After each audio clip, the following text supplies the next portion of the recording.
Hello and welcome once again to Crazy Comics and Stories. It's me, your charming and delightful old Uncle Rat Bastard. And at the other end of the series of tubes and wires that we call the internets is Joe, Crazy Writer. How you doing today, Joe?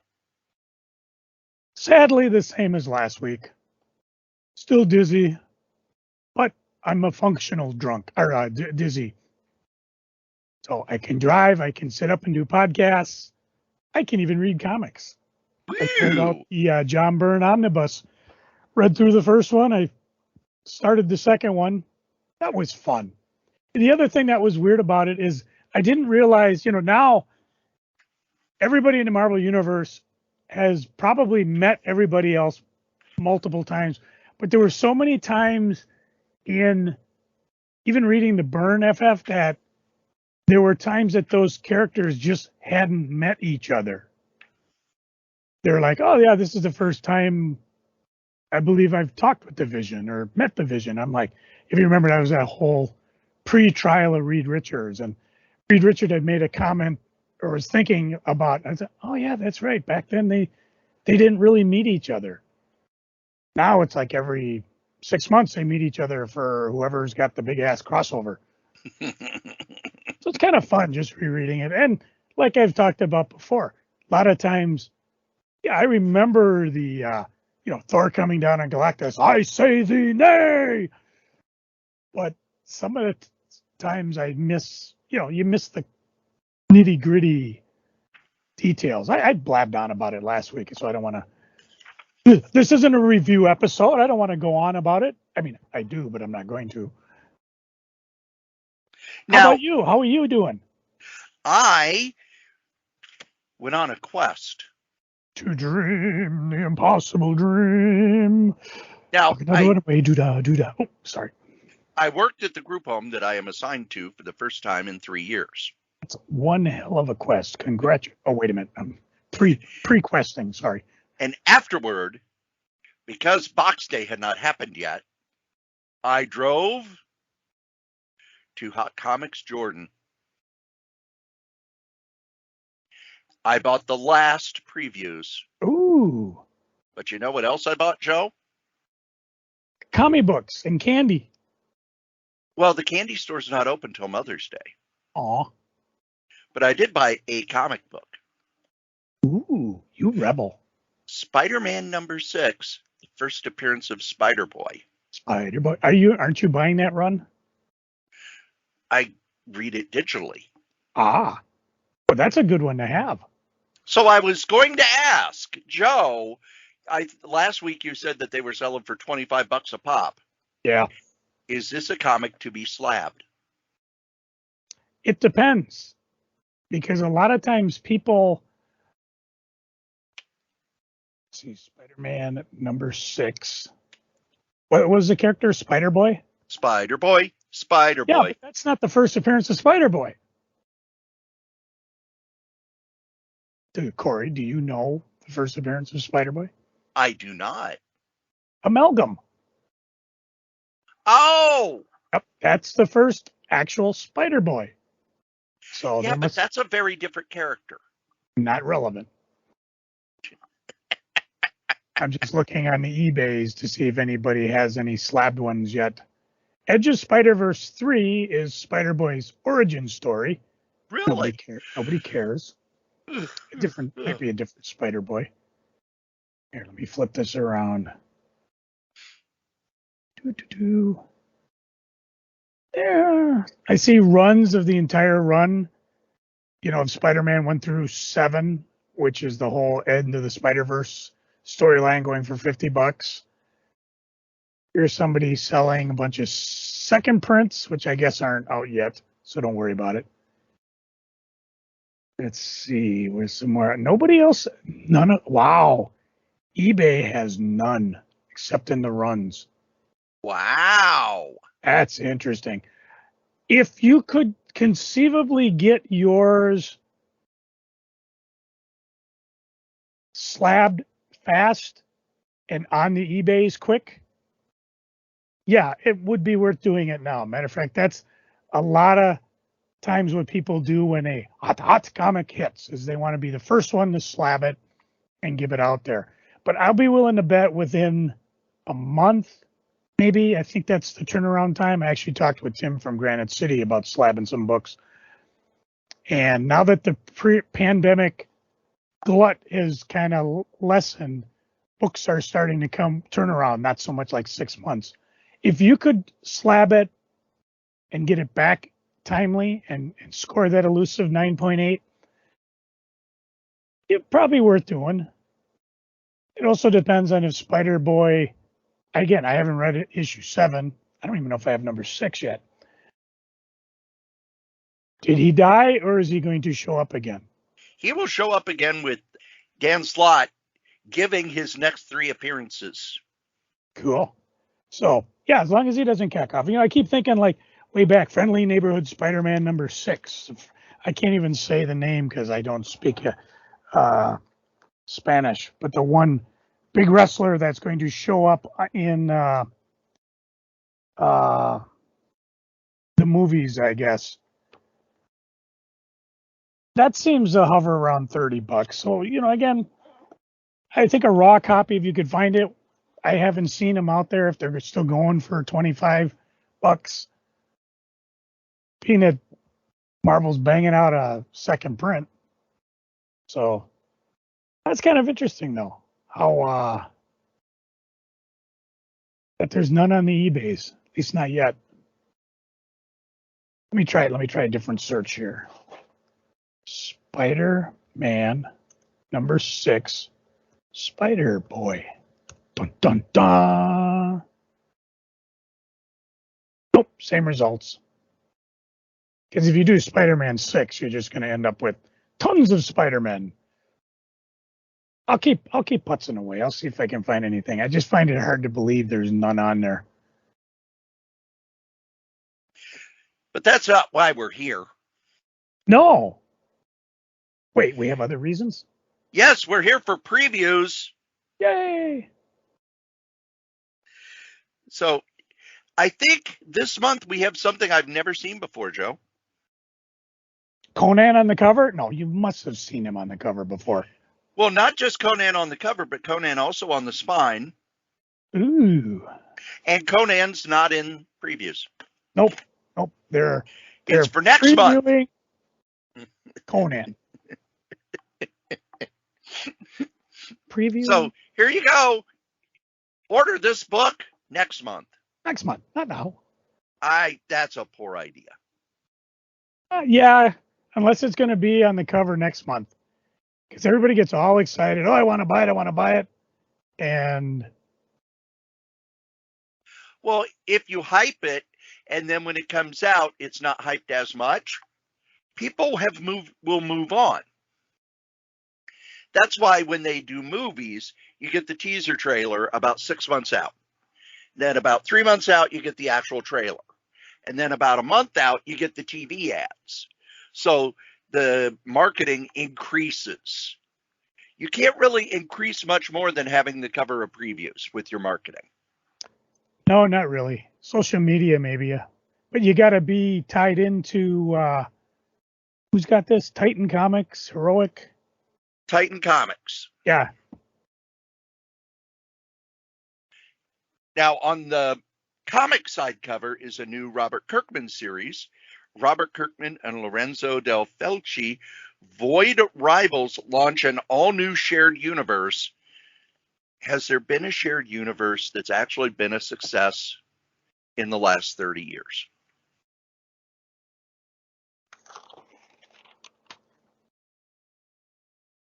Oh, you want an answer? I'm not giving. I don't. The answer's no. Ooh. I think because most people are like, it's hard enough to keep up with Marvel and DC. Oh. Image had a kind of a shared universe when they first started, when it was, all superhero stuff, but that quickly fell apart. And I think partly it was because the creators didn't get along well enough to do it anymore. And partly because people just, another universe. Jeez. Just put out good books, people. Just put out good books. So there have been changes in previews again. that I want to point out. First off, remember how Dark Horse was in the front and the middle last month? They are now just in the middle of previews. They are no longer a, what do they call them? A premier publisher. Did somebody buy Dark Horse? Yes, a video game company. Okay, so they obviously don't care. It's more that Dark Horse is being distributed by someone else as well. Yeah. So again, it doesn't matter. It's an extra cost. And we'll never know, but it'll be interesting to see if such product placement actually affects their sales. Because there's one thing about previews, and again, this was from way back when I had Hot Comics, but they always said that by the time you got to the Z's, sales for comics drop. So if you want to have a company and you want to have sales, try to place yourself in the front of the book. Now, this was before there was, Marvel, DC had their own, and they had premier publishers and blah, blah, blah. Or you could buy like Aftershock. They're in the beginning of the book, and they're actually kind of their own subsection within the main stuff. What it is, you've got the premier publishers, which now are Image, Boom, and Dynamite. Then you have what are known as the rest here called. There's Premier Comics. I have to find the table of contents. Deluxe publishers. Deluxe publishers. Yep. There you go. Aftershock, Titan, Frank Miller Presents, Ablaze. Just flipping through. I think that's it. Yep, and then all the rest, and then manga. Yep. So. Now, the previews in question, of course, as you know, this is our favorite episodes because it's interactive. You can grab your previews. We're using number 415 for April 23. And with the exception of the Conan blurb, most of these comics, unless otherwise stated, should be coming out June. Yep. And of course, Marvel DC supplements. We'll talk about those when we get to them. So you covered the spine and the one cover. What's on the other cover? Oh, that's the Robert Kirkman one? Yeah. Cool. How about the fold-out flaps? We don't ever talk about those. Oh, more Conan. Yeah. All right, I got to make sure I get this flipped. All right.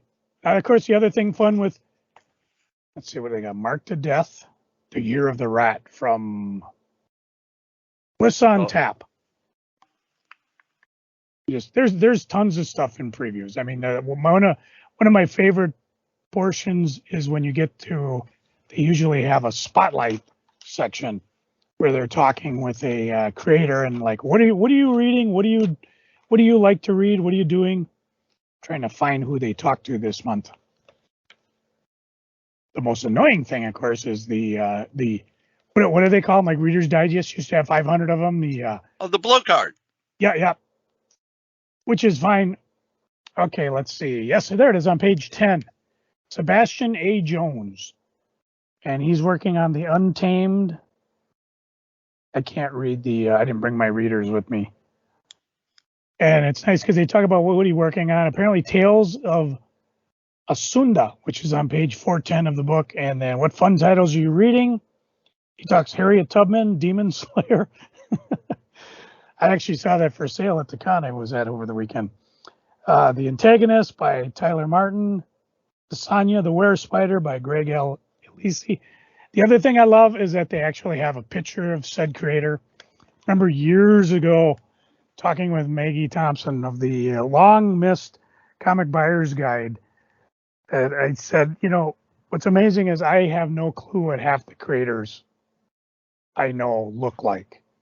And at the tail end of Hot Comics, when we were at the San Diego Comic Show, I took pictures of everybody posing with their books with the intention of using it for promotional stuff.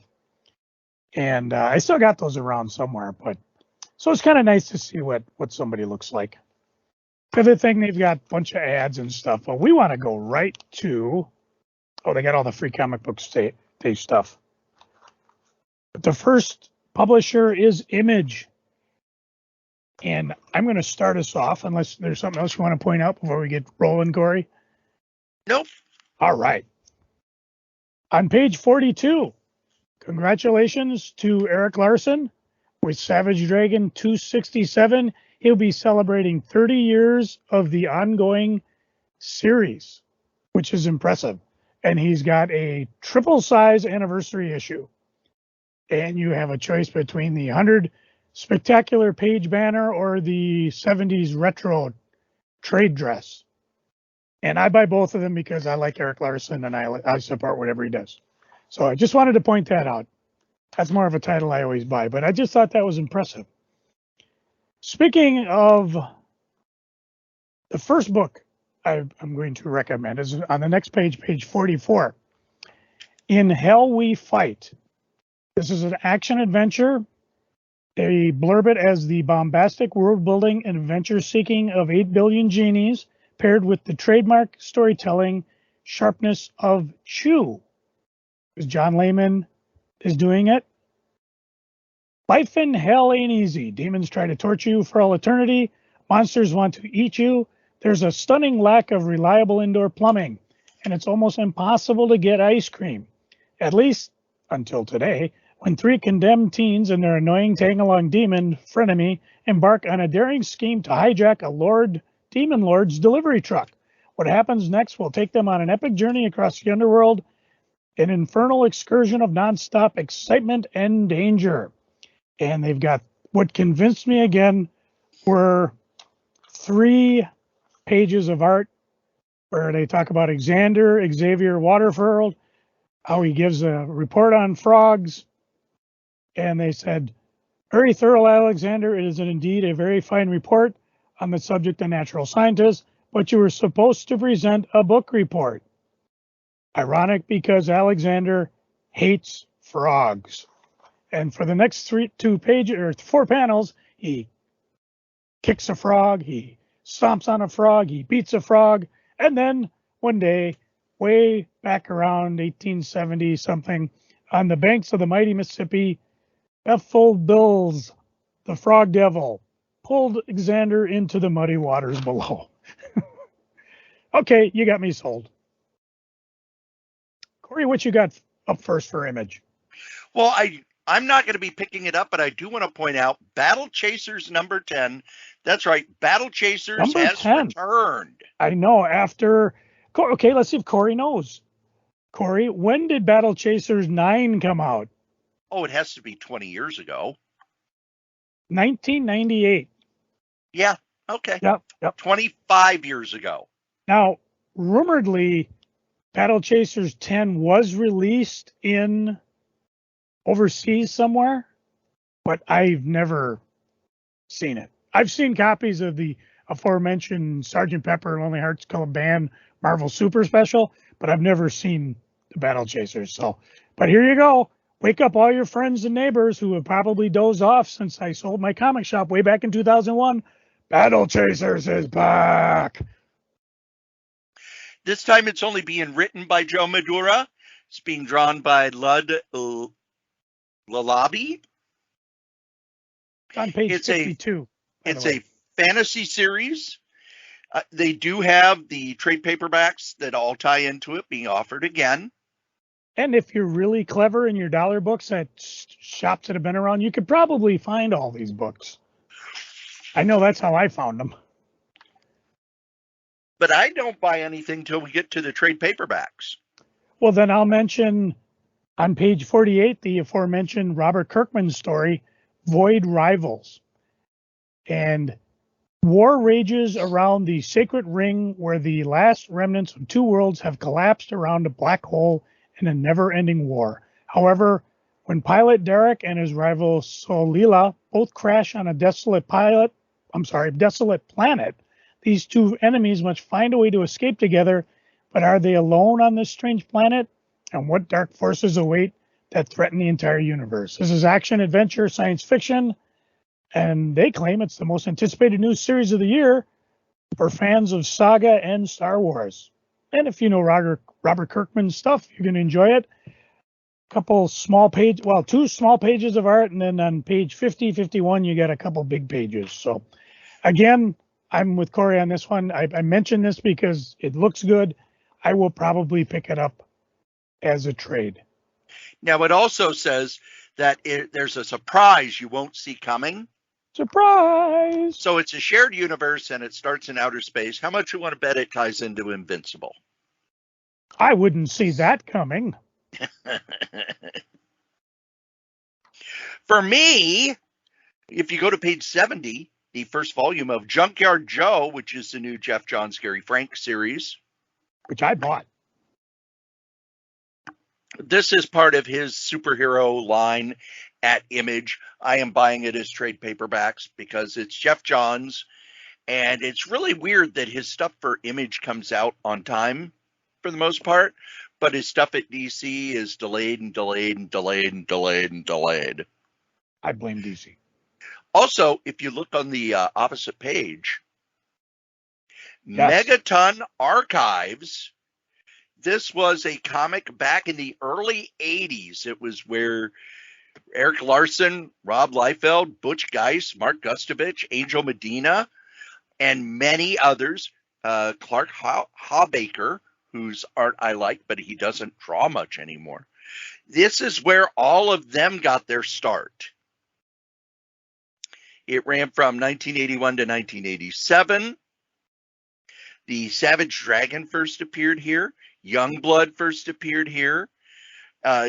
It's going to reprint all the first 8 issues, including the early ads, unpublished art, preliminary character designs, and commentary. This is one of those where if you're interested in the early work of the creators, you're going to want to pick it up. I can't see this being a big mainstream thing that, you know, people are going to be breaking down the doors for. But if you're a fan of those artists, you're going to want to pick it up because it's their earliest work. And it's one of those that I think is a really cool idea. And for me, that was about it for Image. The only other, I got a couple things to point out. Page 56, Haunt You Till the End. Brian Caddy, Andrea Moody. This is horror science fiction. A ghost story for the end of the world in a not-so-far future, rife with climate disasters and worldwide instability. An eccentric billionaire and his crew, a disgraced journalist, a radical doctor, a TV dermatologist, and a squad of hard-bitten military contractors set out to prove the existence of life after death. But even if their mission is a success, the truth behind the most haunted place on Earth may not be the comforting revelation the world is hoping for. Some very small art on page 57. And we talked about Invincibles briefly. They got new editions on page 68 and 69. If you want to either pick up the trades or just pick up the compendium, which I recommend. And they also have all the different other versions that you can pick up. But yeah, the Invincibles was Invincibles is different. But Invincibles was a awesome read. As was Invisibles, but that's totally different. Totally different. On page 76 is the Celebrate Pride Month. I like to look through this just to see how many of these different ones I've read. And let's see. Safe Sex, Volume 1. I have read. Self-Obsessed. I've read. Rockstar and Softboy. Bitch Planet. Paper Girls. Oh, I read that as the big, well, I guess they call it a compendium, but it was, softcover omnibus. So those are always fun to read. And that's it for me for Image. Next anything from Boom? Yes. Okay, I have on nothing. Page so go ahead. 123, the collection of the first 6 issues of Damn Them All by Simon Spurrier and Charles Adlard. Adlard, who you probably know from drawing Walking Dead, I remember him from when he drew the X-Files. Cool. After the death of Ellie's uncle Alfie, an infamous magician and occult detective, the 72 devils of the Ars Goita are mysteriously freed from their infernal realm. It's now up to her to track down each of these demons and damn them right back down to hell using holy water conjuration or just her trusty rusty claw hammer. Simon Spurrier's a writer who mostly worked. He got his start on 2000 AD and has done some stuff for Marvel, mostly in the X line. And Adlard's art I loved in both X-Files and on Walking Dead. So I've been waiting for this one to be a trade. Joe, do you have anything that booms at you? I actually have quite a bit for Boom, which is unusual. I know I said I didn't before, but You lied. What goofed me up was, usually we're talking Dark Horse by now, and I had to write, no, Dark Horse is over here. Some of these I just want to point out, like Creed on page 104. If you like Creed, the movie, this is a comic series, point it out to your friends, or better yet, pick it up for them. And it'll be a trade coming out too. So that's one you want to pick up. There's a new Magic series starting on page 118. Magic Planeswalker, Noble #1. And on page 121 is a Something is Killing the Children pen and ink #1. It's a deluxe art focused format that just features the stunning black and white interior art with artist commentary. So it says begin your collection with this premium reformatting of Something is Killing the Children. I don't see word balloons on it, so it might just be the art. And again, if you really, really like it, it's something that you should probably pick up. I just want to give a second shout out to Damn Them All that Cory just talked about, page 123. Page 125 has a graphic novel called The Approach. When airport employees Mac and Abigail find themselves snowed in after a blizzard, they witness a terrible plane crash, one that's been missing for 27 years. But it's not the sky that deserves dread, but what lies beyond it. And this collects The Approach 1 through 5, Jeremy Hahn, Jason A. Hurley.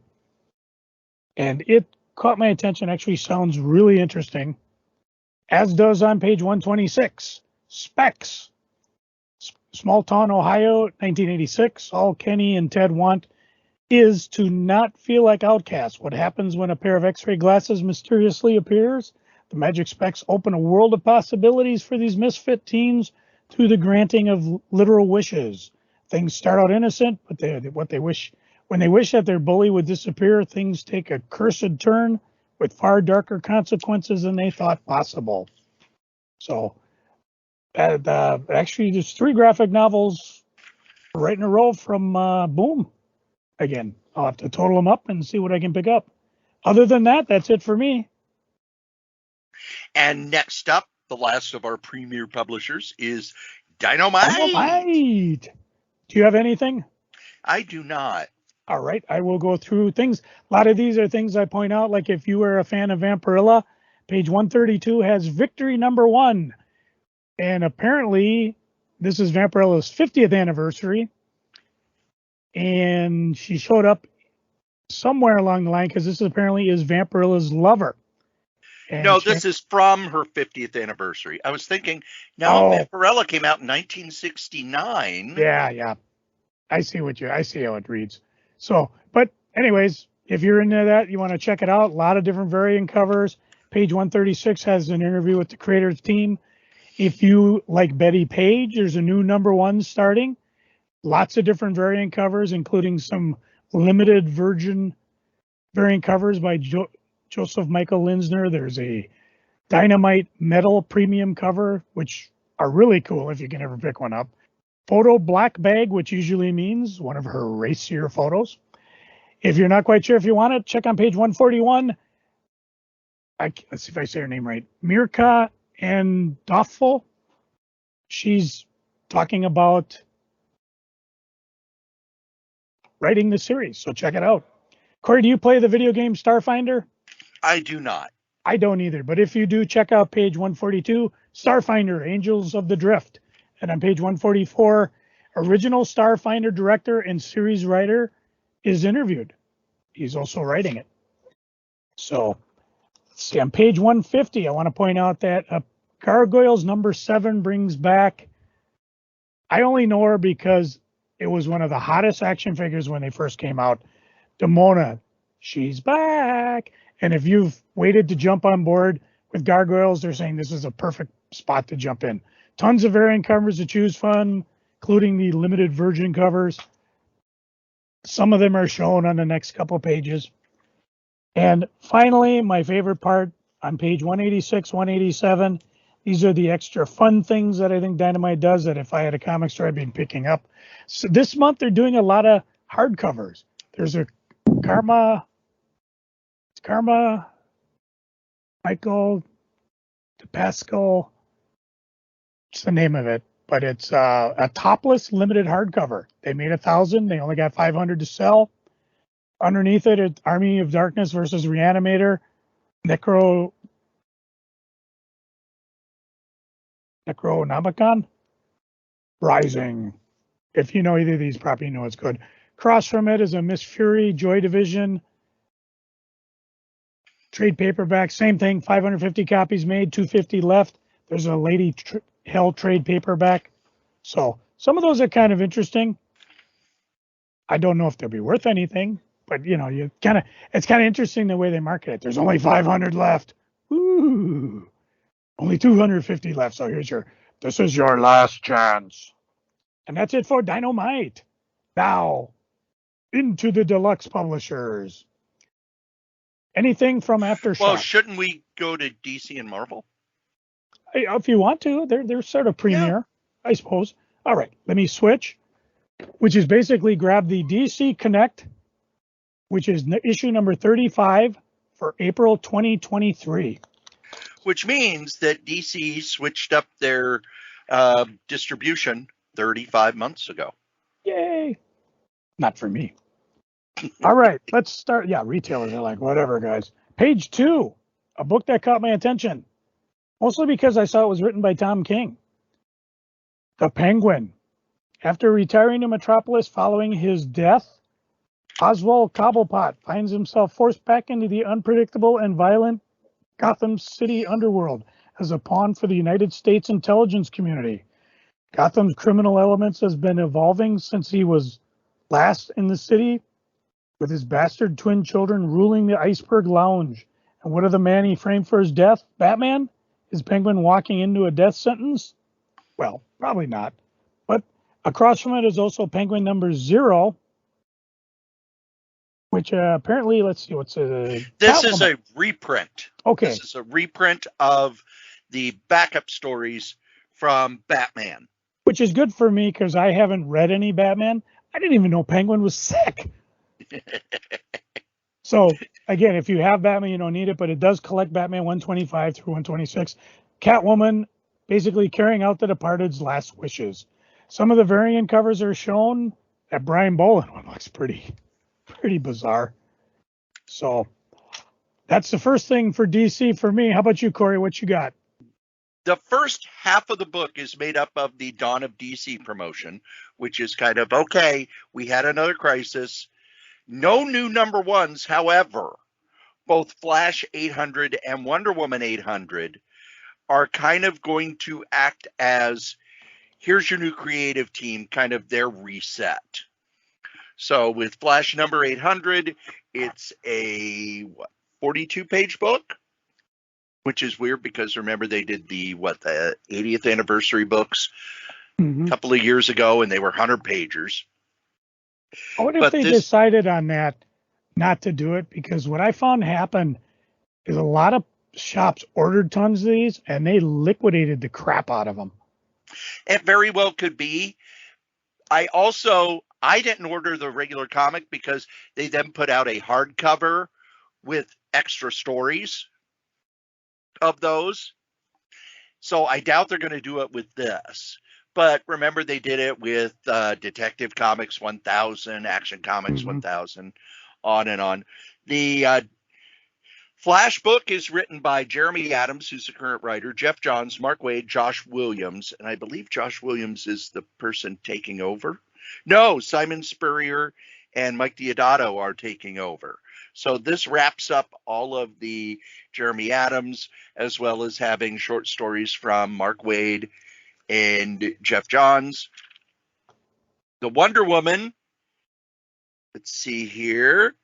They do have the new creative team, which is Tom King and Daniel Semperi. I am not a big Wonder Woman fan. It's a character that I only pick up when there's a creative team I like. Well, Tom King's on it, so I got to read it. So the question I have, if they're all the same, which variant cover would you go for? The variant covers for you playing at home on the Flasher on page 23 and Wonder Woman's on page 25. And of course, the little tiny words, not final trade dress covers. Well, let's see, who did the Michael Cho cover is pretty awesome. Yeah. And foil variant covers, I finally saw some of the foil variants that have been coming out lately when I went to Hot Comics, and they are really, really sparkly. Yeah. But when I see them, it makes me want to like listen to Nirvana and drink some Orbits because they're super, super 90s.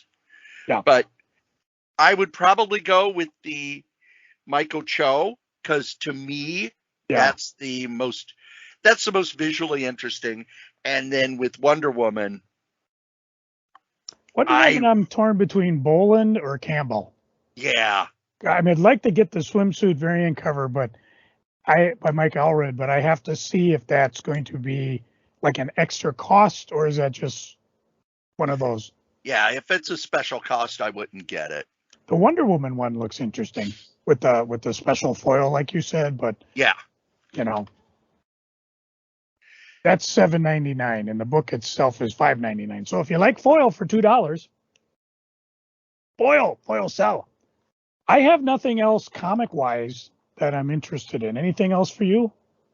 Let's see. On the next page, DC Pride 2023. They put these out every Pride month now. But I want you, Joe, take a look at who it's written by. Grant Morrison. There you go. That's all I need. It's his first DC story in a couple of years. Grant Morrison, who now has said that he is non-binary, which means he's neither male nor female in his mind, which does not surprise me at all. Sorry. But Grant Morrison doing a DC story, yeah, I'm all in. And which variant cover do you like? Assuming they're all the same, cost-wise. Boy, I like the regular cover. Oh, okay. Yeah, I like the regular cover. The variant covers don't do a lot for me. I kind of like the Bartel special foil variant, but I don't. Again, it's foil. I'd have to stop and think about it. But then there's also on the next page a one-shot DC Pride Through the Years, which reprints Flash 53, in which we find out the Pied Piper is gay. Detective Comics 854, the first appearance of Batwoman, the current Batwoman. Supergirl 19, and an all-new story starring Alan Scott. I do like that cover. And I love that cover. Love that. That is a fantastic cover. Very Derek Charm. Give you a shout out for that cover. And then when it comes to trade paperbacks, there's only one that I am excited about. I'm looking. I don't think they have. Yeah, there is no. Wait, nope. There is an omnibus, but it's not in the previews. So I will mention it in a minute. But the Lazarus Planet. Yes, that's me too. This collects all of the Lazarus Planet one-shots, which are basically, here's what DC is doing to kind of reboot all of these characters. And it's almost like a big secret origins for the new DC universe. So if you want to know all about the new characters, it collects, let's see, Lazarus Planet Alpha, Assault on Krypton, Once We Were Gods, Legends Reborn, Next Evolution, Dark Fate, and then, of course, because everything has to have an alpha and an omega, it has an alpha and omega. Now, they are reprinting an omnibus, but it's not in here. You do have to actually ask your retailer because they didn't fit it in. They are reprinting the Spy versus Spy omnibus, which I did not even know existed. But I guess they came out with one a few years ago, and now they are reprinting it. It is every Spy versus Spy, not just by Phobius, but also the ones by Peter Cooper and other people. Anything else from DC, Joe? Nope, that's it. Then here's where my money goes. Spy versus Spy. I might have to see about buying that. Marvel. Now, Joe, normally I buy stuff digitally and wait for the trade. I don't think I can do that with this. Uh-oh. Which one? So we're talking Marvel Supplement number 19? Yeah. Excuse me. Ultimate Invasion, 1 of 4, written by Jonathan Hickman, drawn by Brian Hitch. The Illuminati must form once again to stop the Maker from his plans to destroy or perhaps rebuild this universe, with Miles Morales at the center of it all. Brian's work on the Ultimates helped redefine superhero comics for the 2000s. Wait until you see what he and Jonathan have in store for this decade.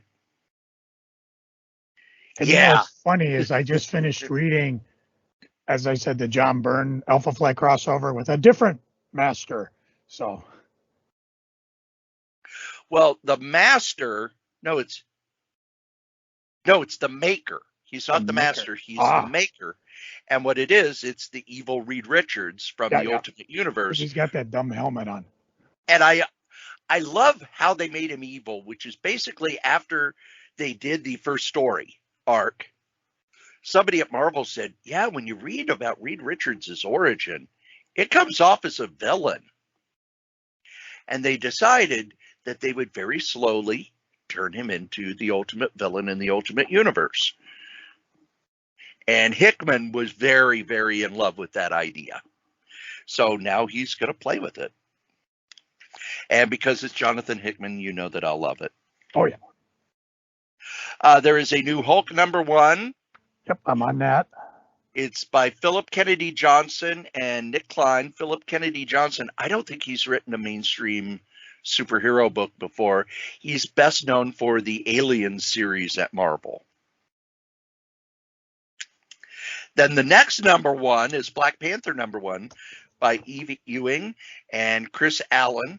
They show some interior art and some special covers. So Marvel's dropping 3 new #1s that make me very excited.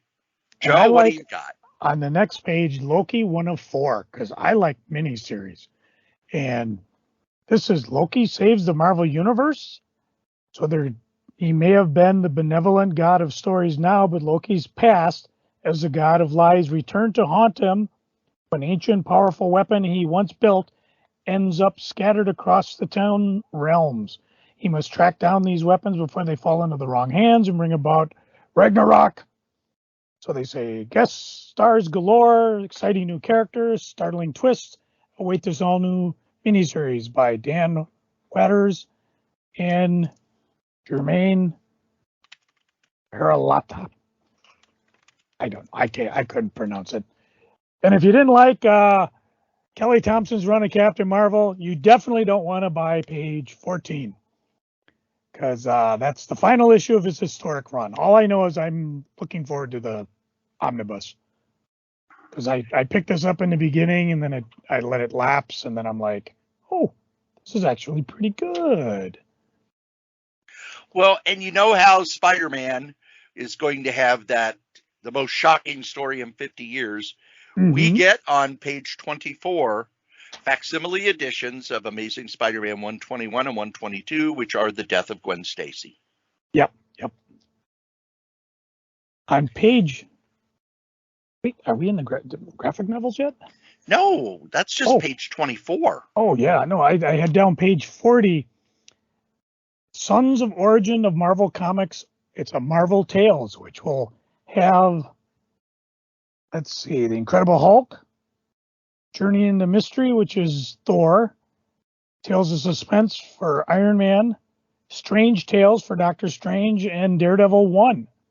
I mention this because this is something really cool you could buy for, I don't know, a kid that's kind of wanting to maybe pick up comics. I know I sold, I think I told the story when I was at the source and a mother was looking for something, and you're kind of like, what could I possibly recommend that isn't one of many? And I explained to her, it's soap opera entertainment. I said, you're better off with the trades, but again, that's like a whole story. You know, I would say, you know, if you don't want to spend the money not knowing if you'll like it or not, take them to the library, pick them up there. And then I did find a Sons of Origin that I believe, or the first one was just, what did they call it? Because Origins of Marvel Comics. Yeah, I'm looking. Which is weird. I have those on my back book here. It's weird that they started with Son of Origins rather than Origins of Marvel Comics for these. Well, no, there was a previous one. There was? Because the one I recommended that woman buy had Spider-Man, Fantastic Four. Was it a Marvel Tales? Yeah, because it was about the same price. It? Yeah, I believe so. Because I told her this is the original Tales, and if they really likes them, there are ways to get them without spending multiple hundreds of dollars. And then, of course, what I missed right next to it was a Miles Morales #1, which I should have started with. So I'll look for the title next time I'm at the source. I did miss it. Yeah. Because that had all the beginning ones. And that was last year. I know. And the fact that was still on the source's shelf is actually very astute, because you definitely, things like that have a perennial life. Keep them out. Let people see them. Well, it's still available at cover price on eBay, so I'm good. Yep. Not a big deal. Well, except it's $7 to ship it. Yeah, I was going to say next time you're at I'll look for it when I go to the source tomorrow. Maybe I can pick it up for you. Okay. That way you can avoid shipping. I love the Marvel Tales. I really do. Mm-hmm. Now, Joe, I have a new tale of one of these stories. Ooh. This is from reading a recent article in Alter Ego. Somebody asked, well, why was the Doctor Strange, 2 stories and then 2 issues without, and then they started up again? And what it was, Steve Ditko drew the first 2 Doctor Strange stories and brought them in to Stan, asking me if he wanted to publish them. And if he didn't, he was going to sell them to Carlton. But Stan shoved them in the back of Tales. It worked out, which is why Doctor Strange looks very different in his story in 115. Because remember, in the early stories, the Ancient One is called the Master. Doctor Strange looks Asian. And when they picked it up for a series, Stan said, okay, we're going to change the Master to the Ancient One, kind of redo Doctor Strange's face, and we're going to go from there. But it was an unsolicited thing where Steve Ditko was basically, he brought it in and said, I've got this idea for a series. You don't want it? I'll take it to Carlton. Stan said, yeah, I'll take it. So when people talk about, Stan ordered people to create, et cetera, you need to remember that's not how comics worked back in the day. People would bring in, hey, do you want to publish this?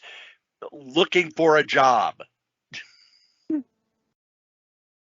You make money off this stuff? Well, it was more Steve Ditko was like, well, hey, here's an idea. I'd rather have Marvel publish it for this much because Carlton's page rate was what? $10 a page less.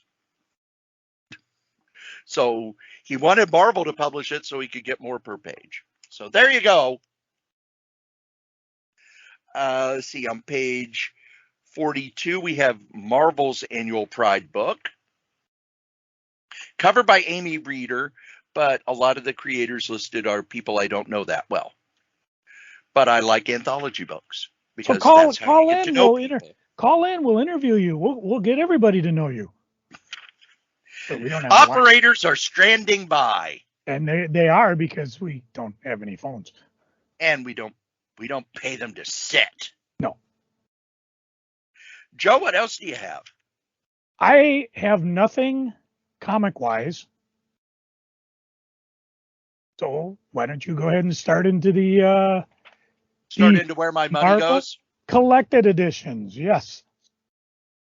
Now, here's the thing. There are a bunch of omnibuses here that I either already have or don't want or care about.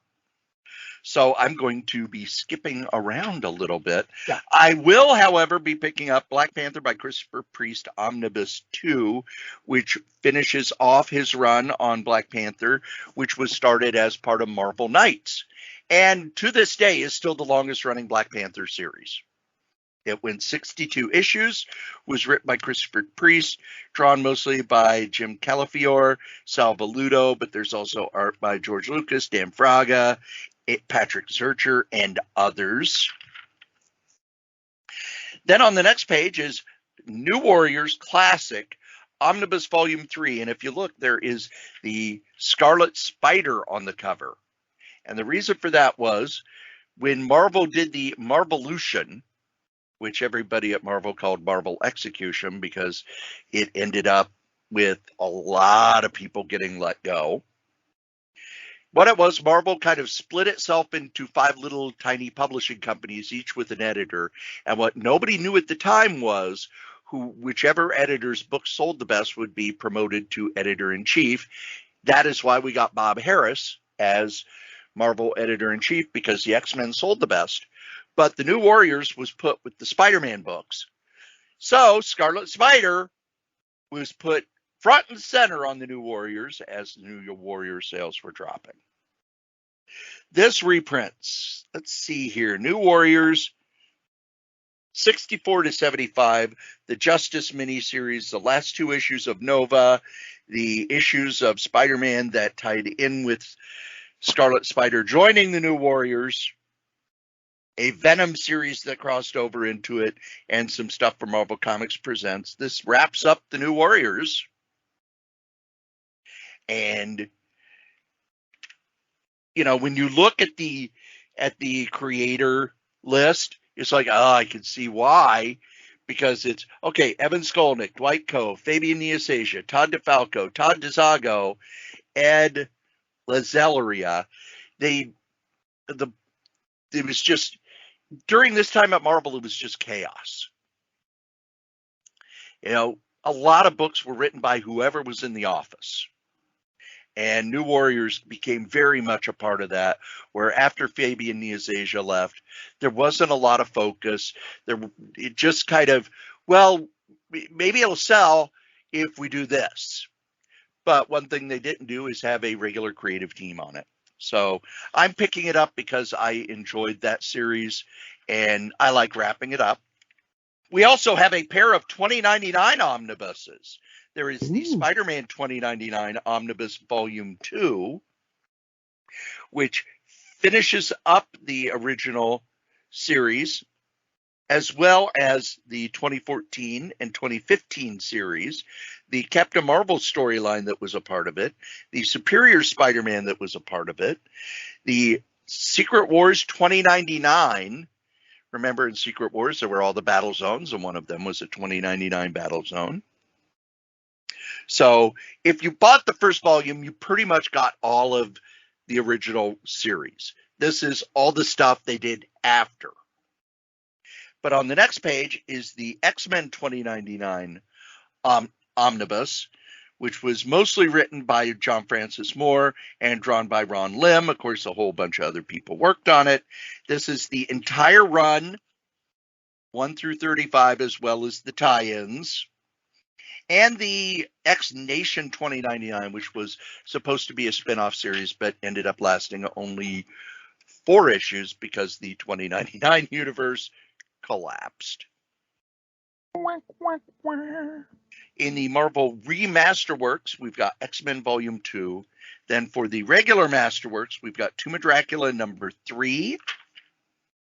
So only 2 of those. And then the final omnibus listed, and I'm hovering on it, I need to read some reviews on this series, is Star Wars The High Republic Season 1 Omnibus. I don't know a lot about the High Republic other than this is long before the prequels. So this is set sometime after the Dawn of the Jedi, but before the movies, which in a lot of ways, the books and the Dark Horse comics and everything explored that. But when they hit the reset button, they had to kind of redo everything. And that's what this is. And Joe, if there are any that you're picking up that I did not know that I have no Marvel graphic novels this month. Wow. I know. It's just me. With the exception of the Lazarus Planet for DC, it was the same way. On page 95, Avengers War Across Time is the Paul Levitz miniseries. This is set in the very early days of the Avengers. It's Paul Levitz, who's never written for Marvel before because he was the editor-in-chief or co-president or publisher or whatever over at DC forever and ever. And it's drawn by Alan Davis, so I'm going to get it because it's drawn by Alan Davis. Yeah, I'm picking that up as a regular series. It's okay. The Demon Wars Treasury Edition. Oh, I'm very tempted on that. Page 105 reprints the Demon Wars comics in the Treasury size. And I need to go back and look. And if I've already ordered this as a trade paperback, I can't double dip. But if I have not, I would rather have this at the Treasury size because the art is so beautiful. I'll make you this deal. If you did double dip, I will buy the trade from you. Because the only reason I don't want this, I have nowhere to store a Treasury size thing. I mean, I have Treasury size things now, and I'm like, So double check and let me know. The Trials of X Volume 12 is on page 106.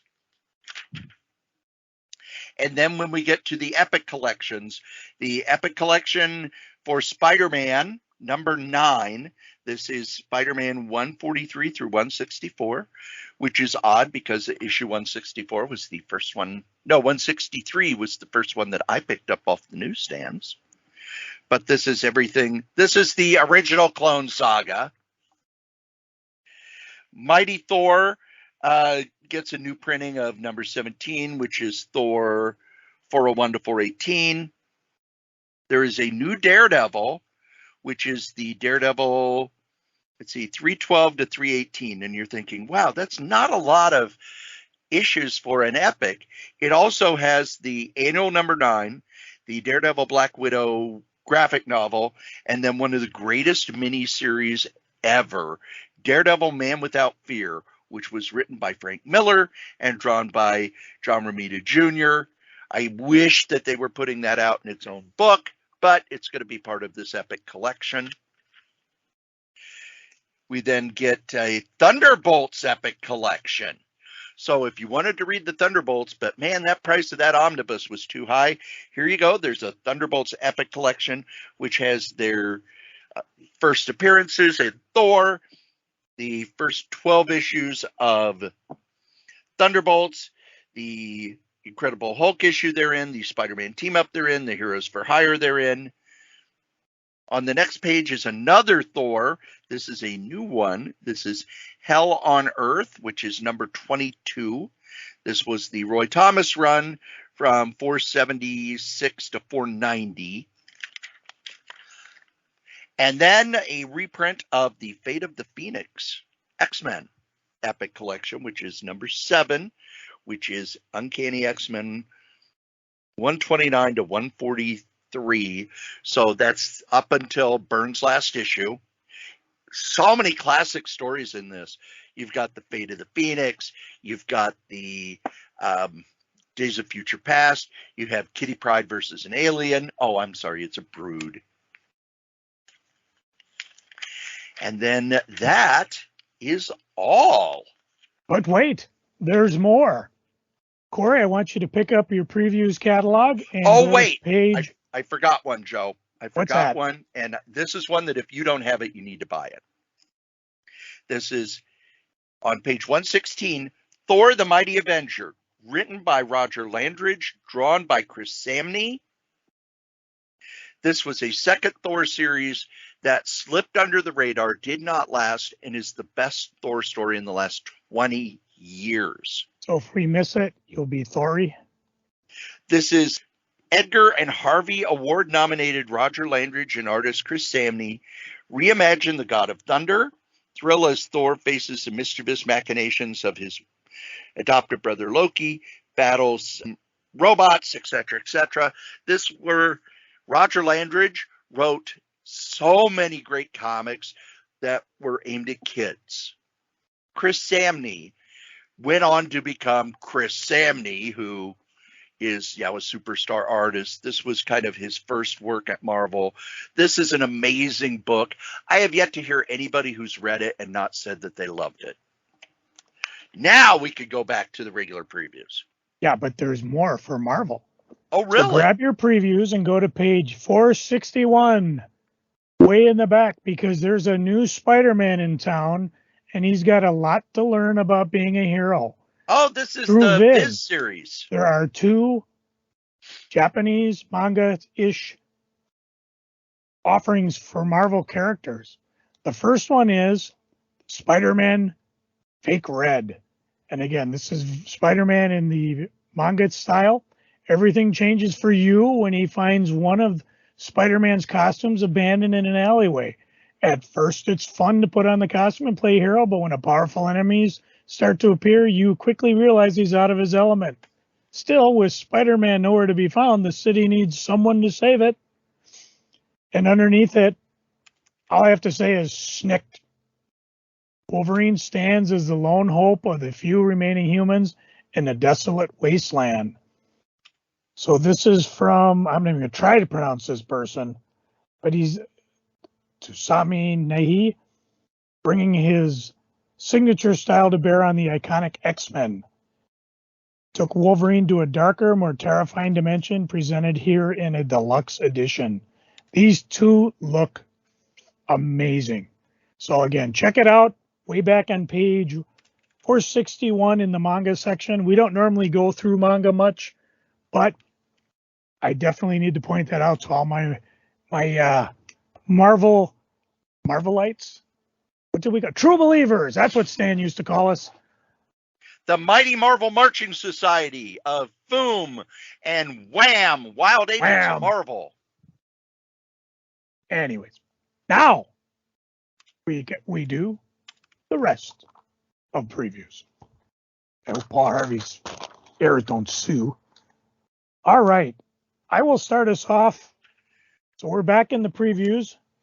I do want to point out, Aftershock, which we talked about as having financial trouble, they have no regular comics.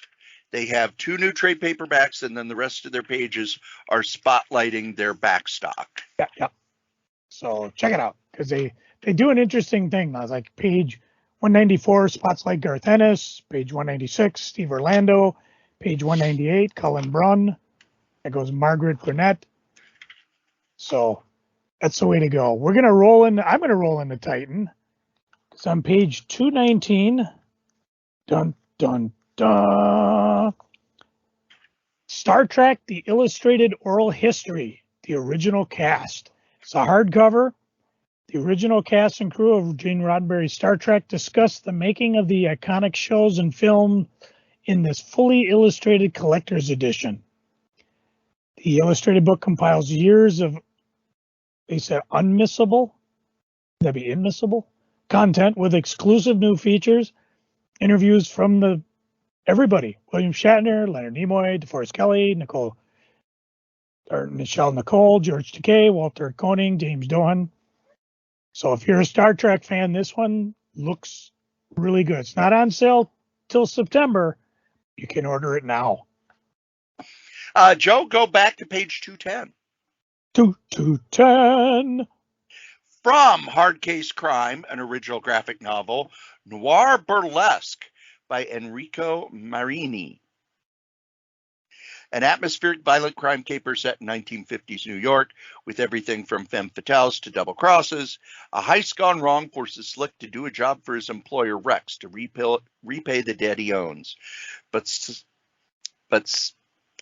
Stick is in love with Caprice, Rex's ex-call girl wife turned burlesque legend, and Rex also has the only way for Slick to avenge his murdered father. There are 2 pages there. It looks like it's done in black, white, and red. I love me some Hard Case Crime. I just do. Anything Hard Case Crime does, I'm there for it. Cool. Joe? Do you know Sven Gulli? Yes, I do. Yep, MeTV sensation Sven Gulli has a book coming out of Frank Miller Presents. It's on page, where am I, 237. So he appears in his first full-length comic book feature as the evil Svenbot goes to the past to undo Sven Gulli's future.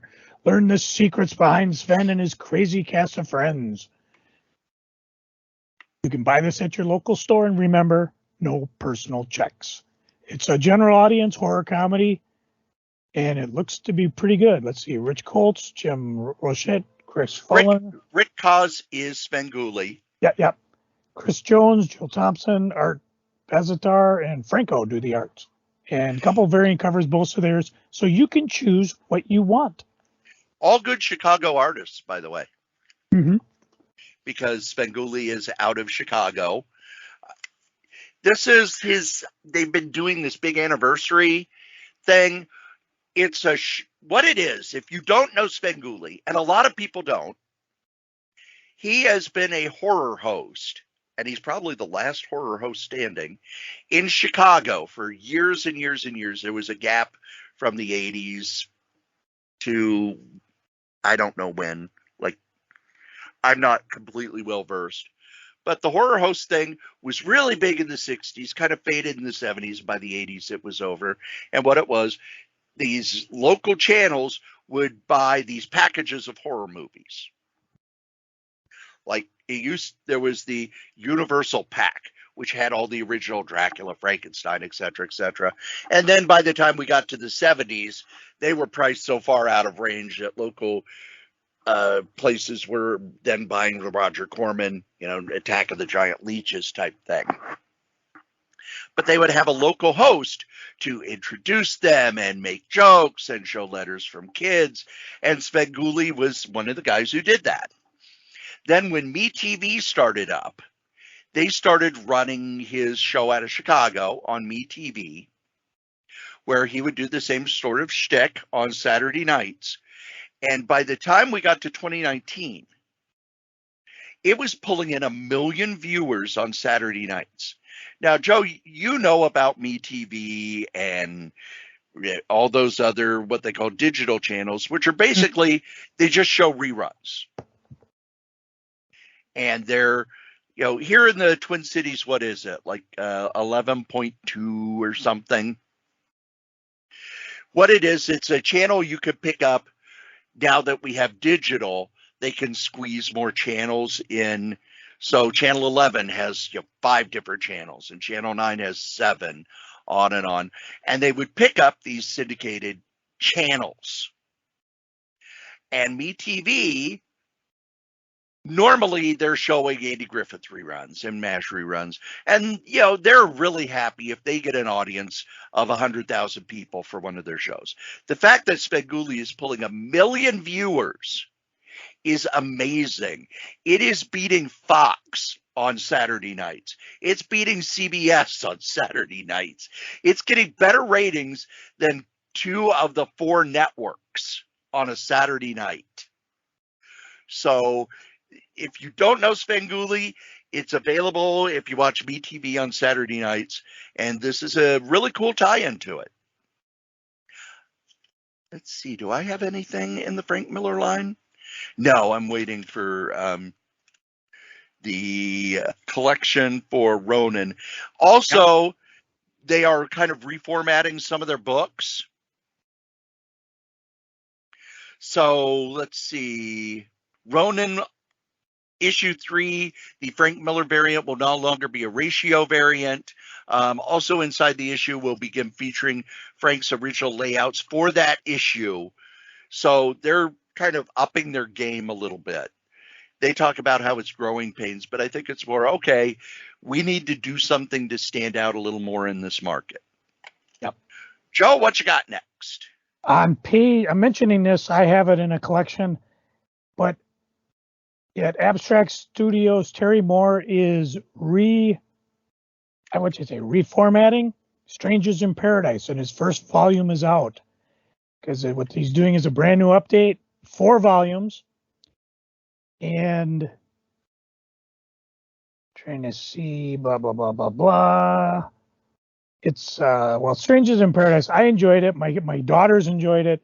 It's a funny, complicated, multi-genre graphic novel. It's one of those, if you've never read it before, this might be a good chance to jump on board. I think that's all I'm going to say. You go to page 245, you can read the synopsis on it. How about you, Cory? What you got next? Also on page 245 is a book that I picked up as a hardcover. I cannot recommend it enough. It is from Abrams Press. It's called Dirty Pictures, How Rebels Invented Comics. In the 1950s, comics meant pow, bam, superheroes, family-friendly gags, and Sunday funnies.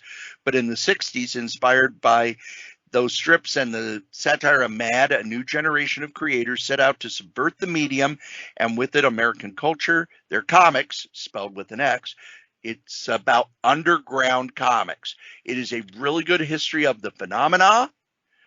I really recommend it if you are interested in the history of comics. It's just a great read, just an absolute great read. Joe? All right, let's see. 248.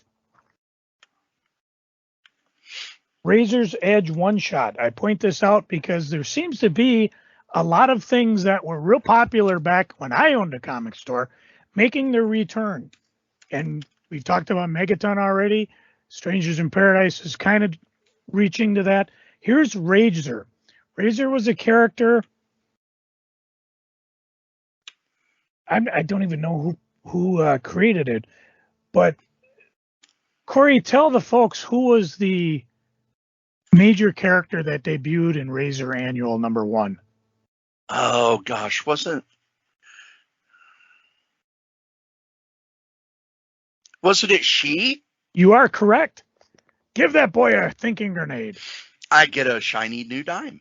And here's your chance because, let's see, Emerald Entertainment is bringing back Razor in her crazy, just looking at the different variant covers they've got. The regular cover is $450. The other ones are PI, so that means they may be more expensive. Razor, essentially, hang on a second while I whip this out. I'm just going to Google it because I just want to make sure. I have Razor comics, but it's been so long since I read it. Oops, got to spell it right, though. Razor. Let's see. Razor is Nicole Simon Mitchell, daughter of the infamous Frank Mitchell, who was a gangster who owned city cops, but he stepped over the line, wound up dead, killed in a so-called robbery arranged by an arch rival. Mitchell's youngest daughter, Jackie, was kidnapped, never heard from again. Nicole, the eldest, was found lying beside her dead father. She spent the next years in intensive psychiatric care. The cure didn't take. So as Razor, and if you see her, she's got 2 giant razors on her fist. She wields a pair of claw-like razors out to avenge her father's killer and anyone else who gets in the way. And they say it's brutal, shockingly violent, originally published by London Knight. And here's your chance to get back on board because they're going to be following different London Knight characters. If I had my druthers, I would either go for the Bud Root variant or the photo variant because I kind of like that. So yeah, if you enjoyed her back whenever it came out, let's see, Razor, Morbid Angels, Lethal Strike, a bunch of others. Oh, shh. Interior pages do contain some nudity and probably a lot of gore and guts. So check it out. Let's head into Dark Horse, shall we? Already? They're on page 298. I don't even have Dark Horse listed as separate. I just have pages. So let's see, 298. Dun dun dun. Okay. They're just there. Dark Horse, whatever. The Baltimore Omnibus, which is another of the Mike Mignola omnibuses. Got to pick that up. But on page 299, we have a hardcover collection of Den, which is the fantasy series by Richard Corbin. This special edition also has bonus material, art pages restored by his collaborator, Jose Villarrubia, new lettering, an introduction by Patton Oswalt, all presented in a gorgeous hardcover with a dust jacket. This is also the character who, if you saw the original heavy metal movie, was voiced by John Candy, of all people, because it was the nerdy kid who gets teleported to a fantasy world where he's a big, strong He-Man. We also have softcover reprints of EC Comics Weird Fantasy and Eerie Archives #2, both well worth your money. And then I think that is it for what I had for Dark Horse. Yes, that is. Yeah, the only thing I've got is on page 301, The Oddly Pedestrian Life of Christopher Chaos #1, from the New York best-selling and multi-Eisner Award-winning writers of Something is Killing the Children, Department of Truth, and House of Slaughter. See, and the artist who apparently is on Victor and Nora, A Gotham Love Story, comes this LGBTQ plus horror hero coming of age series. It's a cross between Invincible meets Doom Patrol. Dark Horse, you're going to have to work on these descriptions. What caught my attention are the different covers in that. If you're not going to have an entire half page describing everything in beautiful detail, you're going to have to do a lot better in your just tiny little blurbs here. But regardless, that's one that I'll probably be picking up. I'm going to jump back to page 255 if we're done with Dark Horse. Sure. And point out the Wright Project. Not because this is one of those where I saw the name involved. Writer Tom DeFalco, artist Ron Frenz, Sal Buscema, Ron Lim, Robert Jones. This comic has 3 complete stories, 4 different variant covers. At last, a superhero for anyone who sincerely loves superheroes. Teenage video gamer who joins a digital daredevil for truth, justice, and a universe of hoo-ha, action, and angst. Let's see, what else we got here? While working on the Wright Project, the name of the book, let's see, that allows computer constructs to assemble physical mass, Dr. Dex Click stumbles upon the new champ of split-second adventure, but Mr. Wright is little more than a soulless animatronic until he bonds with Jeffrey Player One Lopez. Since Jeffrey is a true believer, he helps transform a heartless avatar into a compassionate and relentless hero, a true hero who lives within us all. So the names alone, I'll give it a shot. And again, you look at the variant covers, they're all expensive. Limited foil for $20, metal for $74.99, black and white for $5.99, or just grab the main book for $3.99. Cory? If you go to page 314, this one almost slipped by me until Howard Chaykin himself put up a notice on Facebook. Sunshine Patriots by Howard Chaykin. Ooh. Follow the adventures of 2 former members of Roosevelt's Rough Riders cavalry when they arrive in Hollywood in 1913 and find themselves caught in a web of a dangerous new world. At first, Sicilian mobsters make their way to the City of Angels. The two heroes find themselves recruited as mercenaries for the movie studios and drawn into the cutthroat world of cinema with a front row seat to the building of a new American empire. I am fascinated by the silent era of movie making, not just silent movies, but the whole era. Everything from Thomas Edison sending goons around New York City. And if you were making movies, Edison was claiming the copyright on movie making. So his people would destroy your equipment and your studio, which is why all the other movie studios went out to California. Out there, it was just lawless craziness until you get to at least the mid-20s. And the fact that Howard Chaykin's is going to do a book set in that world makes me giddy. I cannot wait for this. All right. Back on page 260, I mentioned it a while back. They made it. Gold Diggers, issue number 300, all done by one creator. This is under Antarctic Press. Tons of variant covers you can choose from at various prices. But again, just a shout out to Fred Perry. That is absolutely fantastic that you made it. 30 years, 300 issue, over 75,000 pages. So here's your chance to jump on. Page 260, 261 have a really nice write-up on that. So I just wanted to point that out. As far as something I may buy, because I've read Gold Diggers and it's not for me. Way up, I should say, page 319, Nuking Alaska. This is from Graphic Mundi. Oh, by the way, I'm just going to point out there's a new Overstreet volume. So that was actually my next. Yeah, so okay, I'll let Cory do that. But right across from it, Nuking Alaska by Peter Dunlap Scholl. Nuking Alaska is an unnervingly funny tale of life in Alaska during the tensest times in the Cold War. Recounts the surprising and tragicomic details of the nuclear threats faced by Alaskans, including Project Chariot in the late 1950s, early 60s, the near nuclear disaster caused by the Great Alaskan Earthquake of 1964, and the 1971 test of a warhead on the island of Amchitka. And it's done by Alaskan resident Peter Dunlap Scholl. He shares the terrible consequences that these events and others had for humans and animals alike, all in the service of Atoms for Peace. And this is right in my wheel well because that's the stuff I studied in college. So I'm definitely going to be checking that out. But Cory, you said there was something else on the page you were looking at. Yes, it is the 53rd annual Overstreet Price Guide. Let's see, what's the last one I bought? I had the 50th edition from 2021. That's the last one I bought.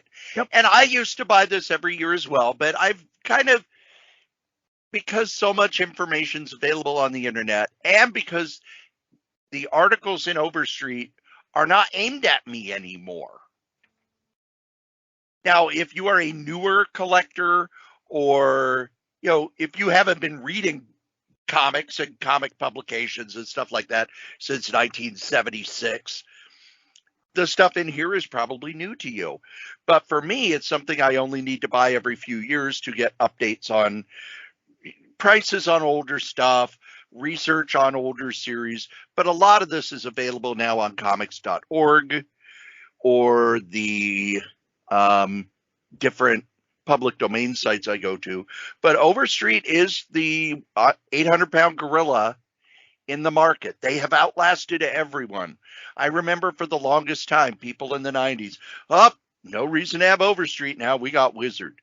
No reason to have Overstreet now, we've got this. No reason to, nope, Overstreet continues because they've been around the longest. They have the largest group of comic shops. Now, they don't move as fast as eBay, but for your non-uber hot book, they're really what shops use for your standard average back issue.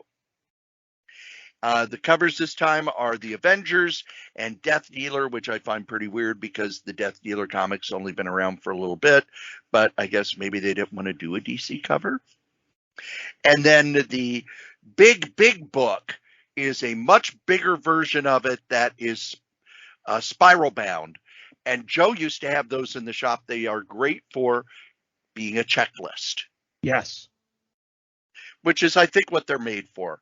They're made for people with poor eyesight, but they also, rather than issues 1 through 25 are worth this much, it's issue 1, 2, 3, 4, 5, 6, 7, 8, 9, 10, 11.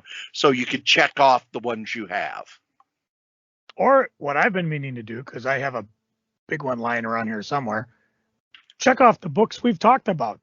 Because, that's a secondary goal of our podcast, is to mention every single comic ever published.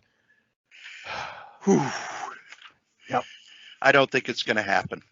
We'll give it a shot. But we are almost to episode 600, I know. Let's see. I'm fast forwarding. Here's my next one is up on page 352. And I believe I'm in IDW. Yes, you are. Yep. Up in the corner there, Star Trek Library Collection Volume 1. This delves into the history of over 400 issues of IDW Star Trek comics. So if you're like me, who I pick and choose, here's your chance to start at the very beginning, and they're going to publish everything, I guess. Let's see, they are starting with the Kelvin timeline and the prequel that led to the 2009 Star Trek movie, Countdown.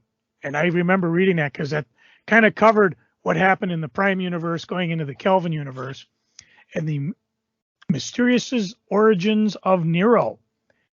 And then in Nero, you find out what he did in those cold, dark, lonely years spent as he appeared in the Kelvin universe and waiting for Spock to show up. In Spock Reflections, which is a follow-up to Countdown, discovered what could drive a man to abandon all he knows and go live with the Federation's sworn enemy, his real motivations, and what brought him to this place in his life. I didn't buy all these. Or did I? No, I don't remember. I just remember the Countdown I picked up, which was really good. I picked up Reflections. And if you want to pick up some really cool Star Trek stories, IDW has done they did a good job of these because in the movies, they didn't really cover much of this. And here's your chance. If you don't have them in your collection, here's your chance to go along with it. And I hope IDW keeps publishing them because I'll pick them up because I don't have any of these. I was a poor collector, Cory. Well, and you can't buy everything. What? I mean, where would you put it? I got to take a drink. I actually want to go back because there's a comic I skipped. Uh-oh. On page 292, under Cathead Comics, Dog Boy, Choice Cuts and Happy Endings by Steve Lafler. Dog Boy was a underground / indie book back in the 80s and 90s. And this is a new comic collection. A 328-page oversized volume collects the best of Lafler's pioneering 1980s underground comic titled Dog Boy, known for its psychedelic twists coupled with lowbrow tropes that border on slapstick. The date is 1982, the early dawn of the alternative comics movement. Steve Lafler, bohemian cartoonist, taps into his unconscious mind to find his inner dog boy. These were very weird. I have not read them since the 80s. I just remember them being very weird and very fun to read because you just never knew what the hell he was going to do on the next page. So it's a really cheap collection too. 328 pages. I think it's only $30. Let me go back and. Of course, now I have to go back and find it again. Dun, dun, dun. $2.92. Yeah, 328 pages for $36.99. Cool. Joe? Page 355, up in the corner under Invader Comics. Animals, #1. A new horror from the twisted mind of writer Keith Foster. A hunter in Olympic National Park dies from what eyewitness insists was a long-dead elk coming back to life to exact revenge. Next, a bear stalks a camper with human intelligence and determination.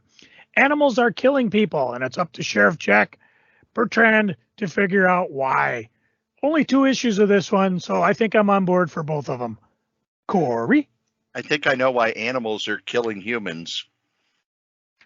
We're made of meat. Tasty. Oh, yeah, we're tasty as hell hail.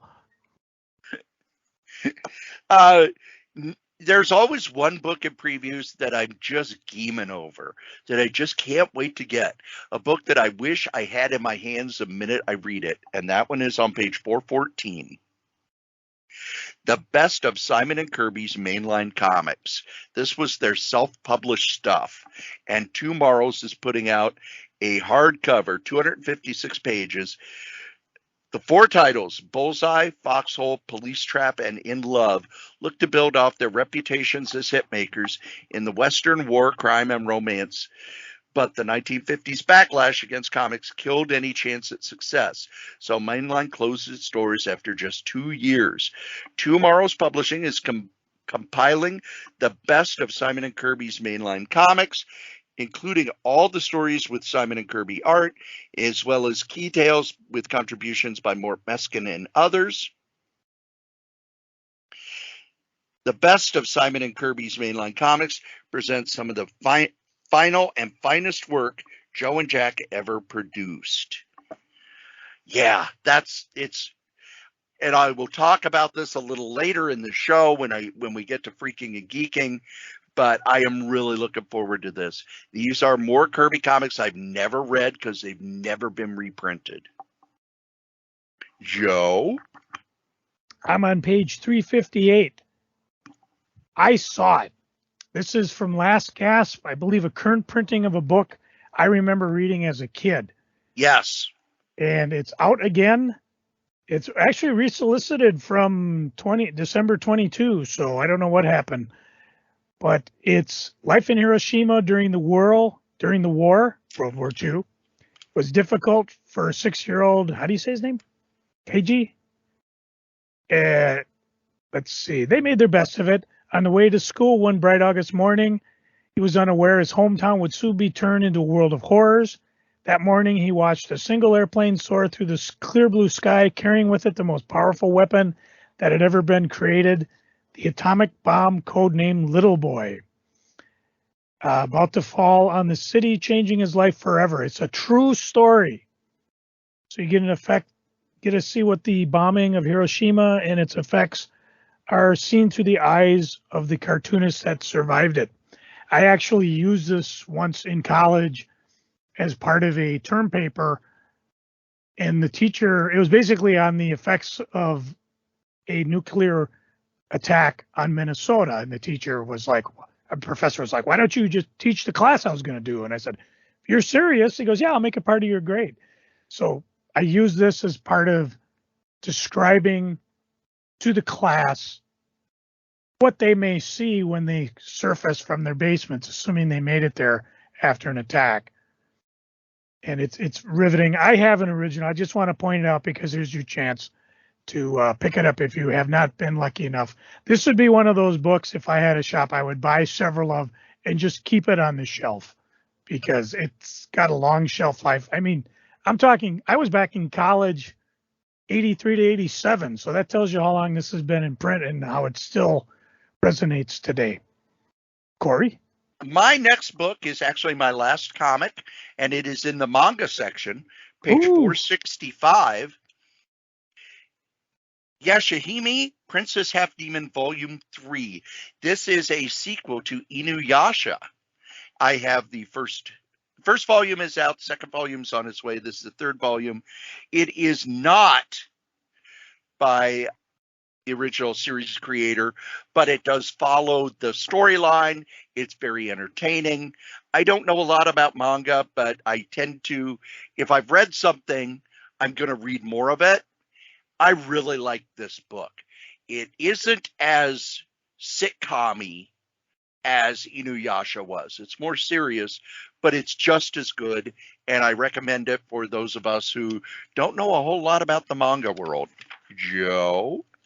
All right, so I will flip through 1, 2, 3, 4, 5, 6. I've only got 6 books left. So page 371 under Magnetic, My Friend Toby. Toby's a simple dog living in a seaside country village, indulging in the joys of nature with his freedom-loving artist master. Almost always hungry, nothing matters more to Toby than his master, whom he consoles, exasperates, and sometimes inspires. Toby is happy living in his life of carelessness, yet thoughts and memories start to haunt him, tormenting him with questions. A couple pages of art that I actually thought were cute, so I thought I'd give it a shot. Let's see, page 372. I believe it's Mezcal, written by Kevin Stevens. Annika Darmont's life has sucked since his Indian father struck him with such a weird name before disappearing.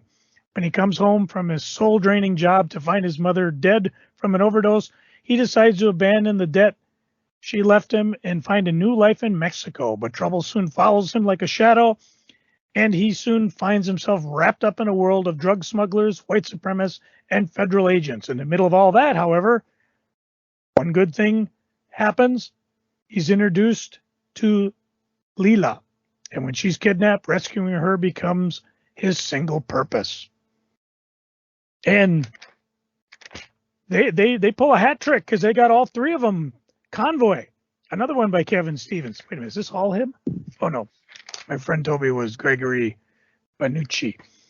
So Convoy it's 2074. The Earth is an abused ruin, landscape of desolation thanks to mankind's inability to live in moderation. Pockets of makeshift civilizations are spread out like islands in a sea of wasted misery, a distance that only the craziest and most desperate madmen dare to traverse. Alex and Fonzie are 2 such individuals, and they're about to take the contract of their lives, leading to a convoy of misfits and mercenaries on a mission to deliver a cargo of precious medicine across the desolate plains. They'll face lawless hordes, competing agents, and their fleet will winnow before they reach their destinations. But none of those opponents will be prepared for Alex and her wily ways. So Magnetic, you got 3 for 3. These are all graphic novels, I should say. And since I have no omnibuses this month, I got a little extra cash to play with. On page 377, give you 2 seconds to get there. Just a couple books to mention under New England Comic, The Tick, the complete Edlund trade paperbacks. I really cannot express just how freaking funny The Tick was, both in the comic and when it finally became an animated show. He never finished it. It was supposed to go, I guess he stopped on issue 12. It was supposed to go to 13 because it kind of leaves on a cliffhanger. But he was quite frank. You guys, you don't understand how much money I got for making the TV show. It ain't going to happen. So here's your chance. If you've never read this, you really got to check it out. Kitty Corner from Ohio University Press, Comic Shops, the retail mavericks who gave us a new geek culture softcover. And I mention it because our old buddy, well, they mentioned a lot of luminaries, Steve Geppi, Bud Plant, Chuck Rosansky, but they also interviewed our good friend, Greg Ketter. Matter of fact, if rather than buy it here, if you want to just call his shop at Dream Heaven and say, hey, those idiots, Crazy Joe Ryder and Corey Strode said I should buy this from you, he'd probably appreciate the business. Both these are offered again, so it's entirely possible your comic store may have them. So definitely check them out. I'm going to flop to page 410 as I come to the end. Down in the corner, Stranger Comics, Tales of Asunda, #1. The first kill is always the hardest, especially when you are destined to save the world. Or damn it, a stranger has taught Niobe how to fight, but can she take a life? So I thought I'd try this. It's apparently the first tale in an anthology of the Untamed. And at $3.99, I'll give it a shot. The final one is on page 415. Sickness, #1. Feeling sick? The man may be following you. 1945, Daniel Buss, an anxious teenager living in small-town America, has been experiencing strange symptoms, mood swings, increased sensitivity, and terrifying hallucinations, threatening to ruin his summer vacation before freshman year. Worse, stalking presents watches Daniel's every move. 1955, George Brooks, war vet, tireless doctor, nears retirement from the decorated past. When a local housewife murders her entire family, her son, the sole survivor, put into his care. George grows obsessed with uncovering what could drive this ordinary person to such brutality. Though they live a decade apart, their fates intertwine through a horrifying illness and haunting figure who follows them wherever they go. For $6 through Uncivilized Comics, I'll give it a shot. I could explain me. My ongoing dizziness. It could explain Cory with his anxiety. Cory, the man may be following us. Well, you're not paranoid if somebody really is after you. Oh. And I really do have somebody after me. I know we all are. We all want a piece of you. I just want to double check. I do believe that's it. Now it's time to grab that book, flip it over, because this is for Brian. Oh, this is the easiest one I've ever had. Oh, okay, you go ahead. I had a few. It was a couple tough choices there. A couple of things to point out first. This previews had no T-shirts in it. They did not have a clothing section. I wonder if they just have given it up.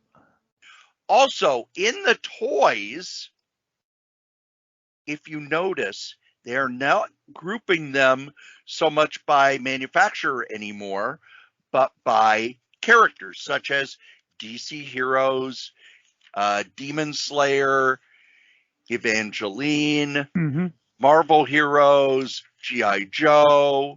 Which, to be fair, if I was when I had my comic shops, that's what I did.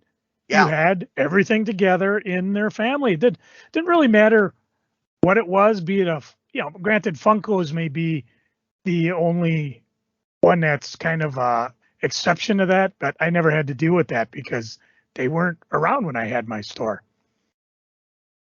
If you go to page 28 in the middle of the Funkos, there are two that I have to buy. Mm-hmm. That is the Spider-Gwen for the Across the Spider-Verse.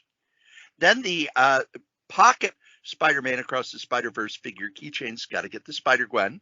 Although I'm very tempted to get the Spot, because that was a character that we all thought was completely stupid when created.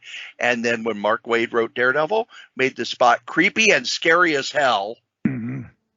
But there's also Moon Girl and Devil Dinosaur figures. I know. And I'm so excited about those. Now, I saw somewhere where there is also a Spider-Girl figure that had a Spider-Girl pop that has the comic background. Oh, yeah. Edge of Spider-Verse #2. I need to find where that is. Those look cool. Yeah. I thought that would be in previews, but it was not. Joe, what's yours? Well, on page 31, I'm going to recommend there's a couple of them. The Grim Reaper Homer from Super 7's Reaction figures. I mean, these are things I think that Brian should just have on his desk, be it at work or home, just to get people to wonder. If you want to buy the alien president, the big eyes are gold, absolute gold. And of course, down beneath in the Godzilla, the whole line is great. But Hydra, the smog monster. I mean, put that in like a salad in the fridge, and then let the fun commence. You know what I'm saying? Very next page 32. Just Brian, get all of them. Dr. Teeth and the Electric Mayhem. I mean, come on, they're sweet. If you didn't buy the $200 set I talked about, the comic or the San Diego Comic-Con exclusive, I got one in the warehouse. Give me a call. I can sell it to you. There are a couple Casey Jones Teenage Mutant Ninja Turtle figures to buy. You can choose or buy them both. The first one is on page 39, which has a newer Urban Legends one where he's got like the red, white, and blue on his face.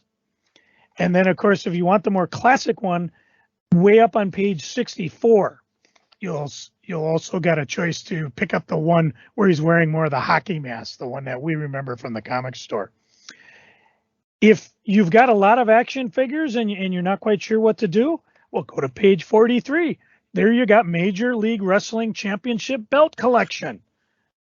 Tell you what, just strap your action figures with the belt. These are for your 1 in 12 scale figures, but heck, they'd look good on any size figures, even your pop figures there, Cory.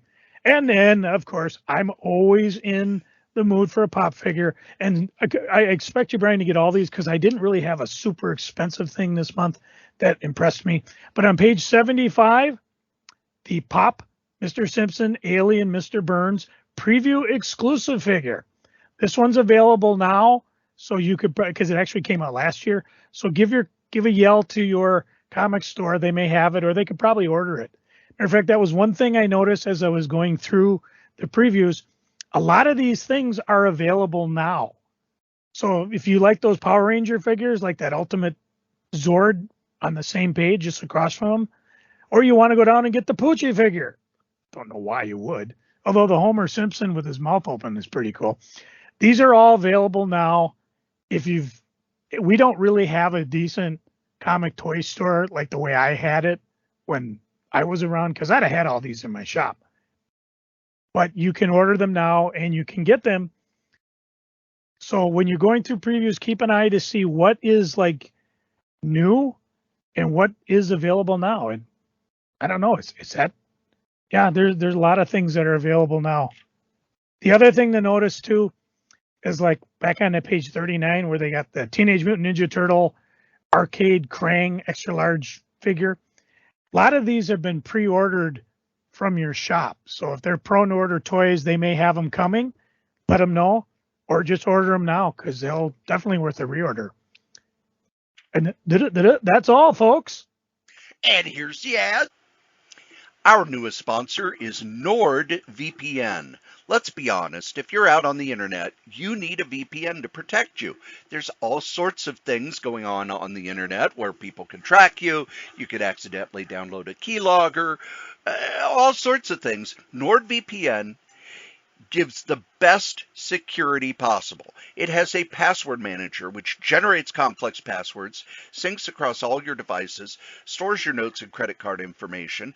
It also gives you 10 gigabytes of private cloud storage, secure files that backs up your data automatically. But the main thing it gives you is peace of mind. It gives you peace of mind when you're out on the internet, when you're streaming, when you're playing games, when you're listening to podcasts like this one.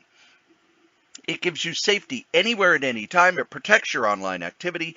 You get full access to all content. And if you use the link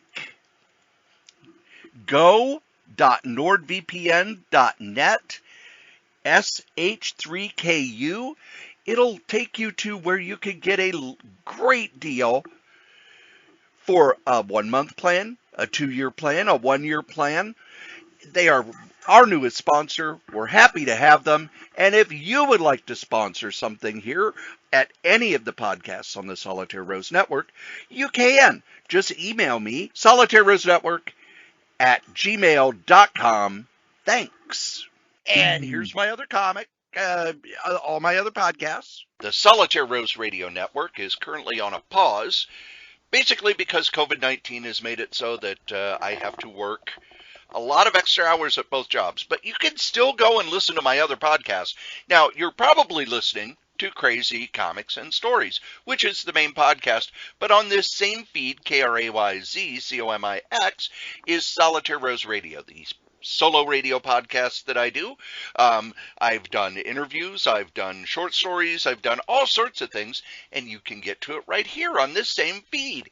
I also do a podcast called Novelcast, where I take the novels I've written and turn them into free audiobooks. That's over at novels.solitairerose.com.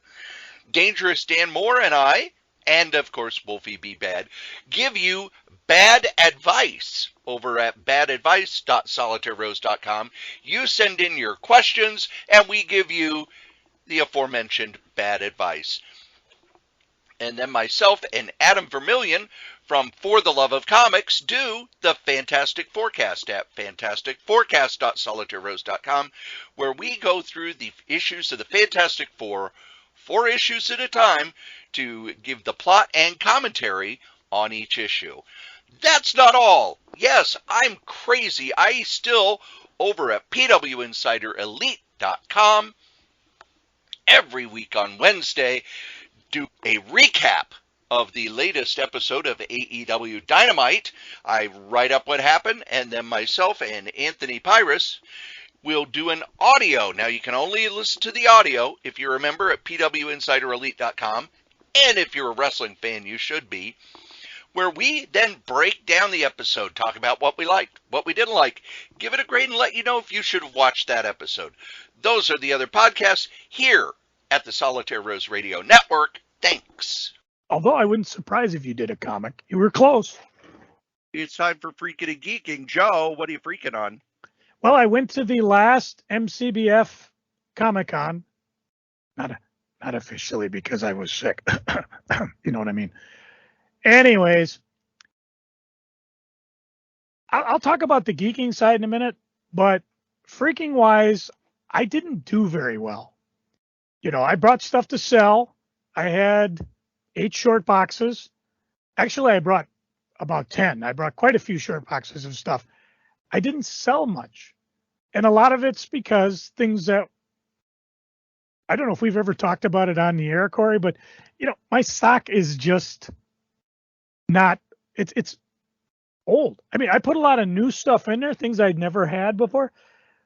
But I think the collecting world is in things that I don't have. They want keys. They want them cheap. People are either buying them for themselves or buying them to flip or buying them to, slab. I had a few people looking at some of the key books that I did have, and, you know, for whatever reason, they put them back. You know, because the way they were looking at them, you know, they're obviously looking for the perfect one.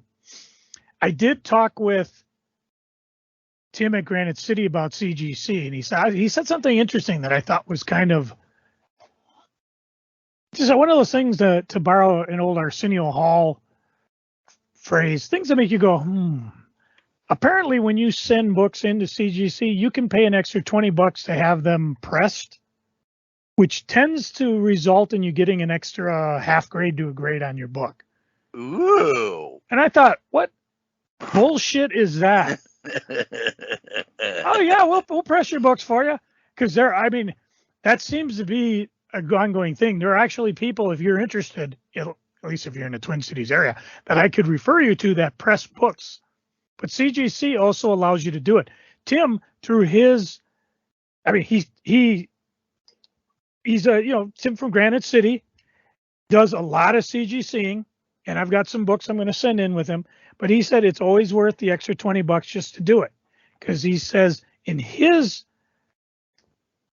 experience he gets better results. I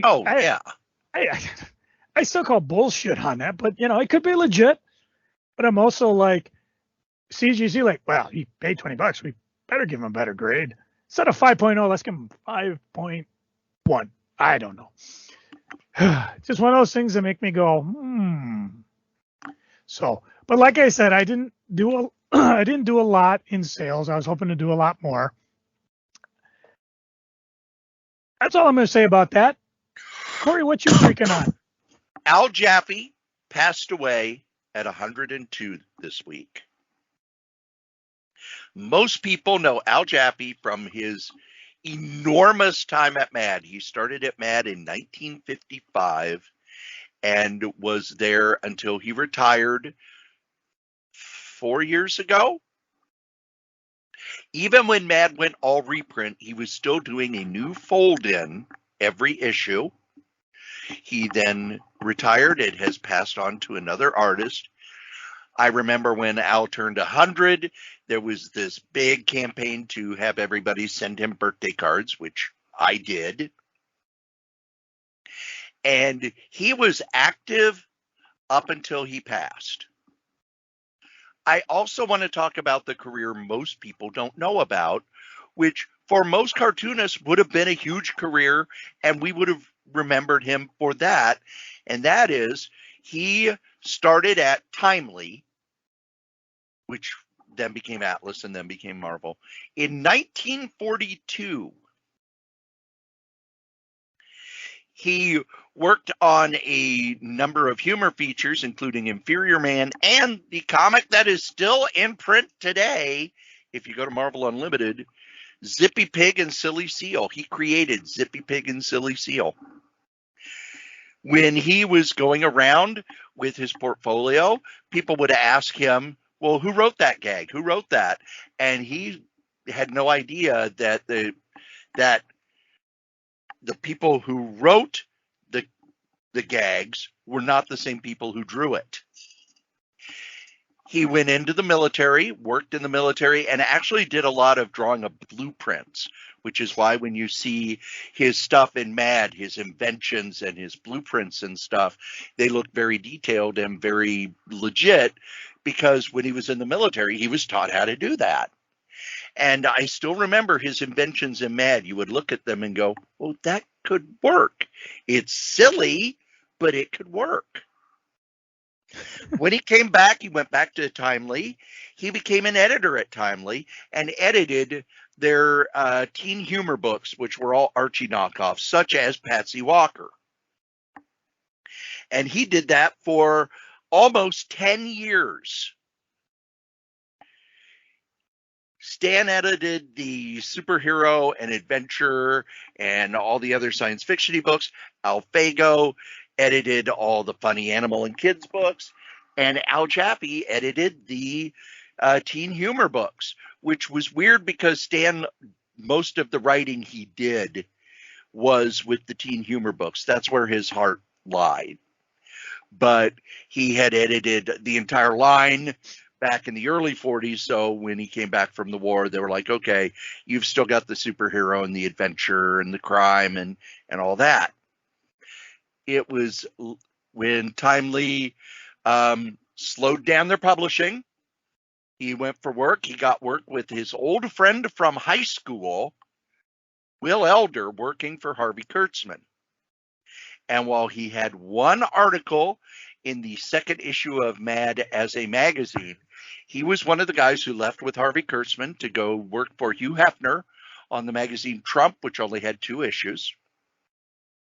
Then they all went to Humbug, which lasted 13, I think, either 13 or 14 issues. I've got the collected edition. And then when that folded, he did not go over to Help because the pay on Help was pretty terrible, but the pay at Mad was really good. It was probably the best for a cartoonist other than Playboy. And he was at he was at Mad ever since. He did a number of standalone books, which will never be reprinted because they were copyright EC Publications and the creator. So books like the Mad Book of Magic, his, I think, 4 or 5 Snappy Answers to Stupid Questions books, those can't be reprinted because the copyright's held by both. But he lived to be 102. He was active until the end. He was cogent until the end. There are tons and tons and tons and tons of stories out on the internet. I have spent the last few days just reading them. Stuff like when, Joe, I've told you about the Mad trips, right? Yeah. Where Gaines would say, all right, pack up, we're going. Where are we going? I can't tell you, but bring your passport. The one time they were in Africa, they had just got off the plane. They were looking for a hotel, and somebody asked, well, why is Mad Magazine in Africa? And Al Jaffe said, because Bill Gaines is so damn cheap, his travel agent thought he was sending us to Aruba.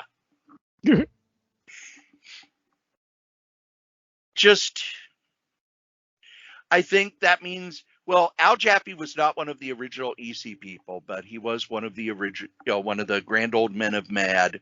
The only EC artist left is Angelo Torres. So, kind of freaking about his passing, even though 102 is a hell of a good run.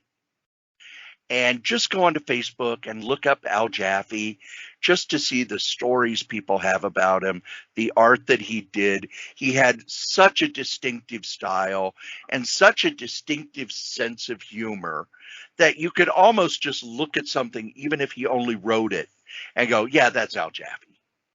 Joe, what are you geeking on? Well, I did mention that I did do the con, and of course, where'd it go? I was going to say the next one's coming up, SpringCon is back on April 29th, and I'm feeling kind of sick that day. I'm going to be helping Pat again. I don't know if I'm going to bring things, but I will say I brought things for a friend of mine. Her husband passed away, so I've been kind of bringing comics, and those were the comics that sold really, really well. So she came and she was very happy. I basically just kept the sales of hers separate, and when she came, I just handed her a whole wad of cash and said, "Here you go." And she's like, "What's this?" Told you we're selling your stuff.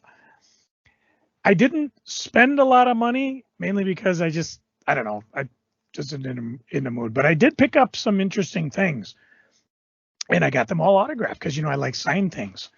Dave Wheeler, he had Shazam Thundercrack, which apparently had some books that written, drawn, colored by Yerdru Micardo. And he explained to me that he had done additional colors in the book, which is why he was selling it. And he didn't do all of it, but I told him, yeah, I just want to read sometimes I just want to read a DC book that doesn't have oodles or Marvel of continuity with it. And this looked cool. He was selling it, and I do like to buy things direct from him. From a dealer, I picked up a couple signed books. Bonsai, The Art of Whining in Jinky Karando. So sketchbook, and this is one of those signed limited ones.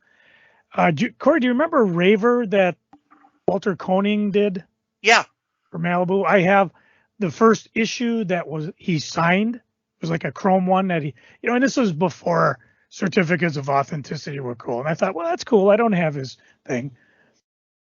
I did pick up one that did have a certificate of authenticity, which basically doesn't mean nothing, because you'd have to go back to Malibu and say, hey, this isn't a real Walter Koenig. Well, guess what? They're out of business, and good luck finding anybody at Marvel that knows what the F you're talking about, Disney. But I did find one called Danger Girls. The work is dirty, but the pair is up to it. From Anti-Magic, signed by Gregory Lane. And this was apparently a signed limited copy. Tom Nigan was there, and he had his Unbreakable Red Sonja variant. So I picked up one from him and signed it, which was cool. Lest you think my signed comic craziness was just, well, damn well I go to eBay and buy it. I got two that I just picked up. A She-Hulk #1 signed by Yi Young Lee. That came with a COA. And then if you remember Evangeline, Cory, from Maxim Press. Yes. If you remember the model that used to pose, Kathy Christian. And, yes. Yep, I actually have two that are autographed by her. One I actually have on eBay, but I got the swimsuit where she's on it, and she's autographed it. And I actually have pictures where I actually met her. She was really, really fun. I think that was probably at one of the Chicago cons, and she was just promoting the book. No idea what she's doing now. I suppose I could Google it if I wanted to. So, yeah, I didn't do good at the con, but it was fun. The one thing I will say, and this is kind of a mini geeking, everybody's getting old. Ruber was sore. I am dizzy. Kelly busted his hand a couple weeks. He had a brace on. There was a couple other guys coming in with canes and walkers, and everybody that's there are the older dealers. I even talked to Tim at Granite City. I said, hey, do you need help setting up? He goes, no, he still has the guy who's helping him. He just, not feeling under the weather. Not really a lot of young guys there. Most of the young guys we know, like I can't remember his name, from Rockhopper Comics. He doesn't. He's the only guy there. He can't break away to go to a show. I told him you should show up or just drop off flyers anyways. But so it was kind of a bittersweet thing, kind of a goodbye. And while there is an MCBA jumping up, it's not the same guys from that were doing the other stuff. Cory, tell the folks what you're geeking on. Okay. So I talked a little earlier about Jack Kirby and Joe Simon's Mainline Publishing getting a book. And what happened after Mainline Publishing was that they were looking for work all over the place. And one of the places they landed was Harvey Comics. believe it or not, Harvey, the people who published Richie Rich and Casper the Friendly Ghost, etc., they had a very long history where they published non-kids books. One of the books was a Black Cat, which in the 40s was a superheroine book, and then it bounced all over the place. It became a Western, it became a romance comic, it became all of these things. But for the last 5 issues, it was Black Cat Mystic. And the first 3 issues of Black Cat Mystic were all drawn by Jack Kirby. Then the last 2 issues were edited by Joe Simon, who used people from the Simon and Kirby studio. So what it seems is that they took the stories that they had left over. So what I hold in my hands back when I was buying the Gondwanaland books rather than getting the lifetime subscription is the complete Black Cat Mystic with 3 issues, fully written and drawn by Jack Kirby. And they are very much along the lines of the mystery stuff that came out right after the Comics Code went into effect. These are all code-approved books, so they're not really horror books. They're more twist-ending, ghost story type things. Matter of fact, there is a continuing character that shows up about 2 or 3 times named, let me get the name here, Mr. Zimmer, the nicest ghost you've ever seen. And he has the Book of Destiny, a strange book which brings the living into close contact with the other world. There are some science fiction stories. There's a monster story. And if I didn't know better, I would think that these were just leftover stories from when mainline comics shut down, because then you've got stories you've got a 2-pager by Doug Wildey. That's, wow, I didn't know Doug Wildey was doing stuff like this. But you've got Howard Nonstrand, Pete Morisi, Joe Certa, and other artists who worked at the Simon and Kirby studio, Al Avison. But those 3 Kirby issues, you could plop those right in to the pre-Hero Marvel, and they would have felt the same, except the scripting was not as bombastic, and they didn't have the giant monsters. So it is Black Cat Mystic. It is Gondwanaland Comics 2352. If you are a Kirby fan, this is some rare stuff that I did not even know existed. And I always love when I find new Kirby stuff, especially when I knew nothing about it before I picked it up. Believe it or not, kids, you've listened to us blather on about comic books for 2.5 hours. And as we say every week, the comic we like the least, we still like better than the comic that you like the most. Hit my music.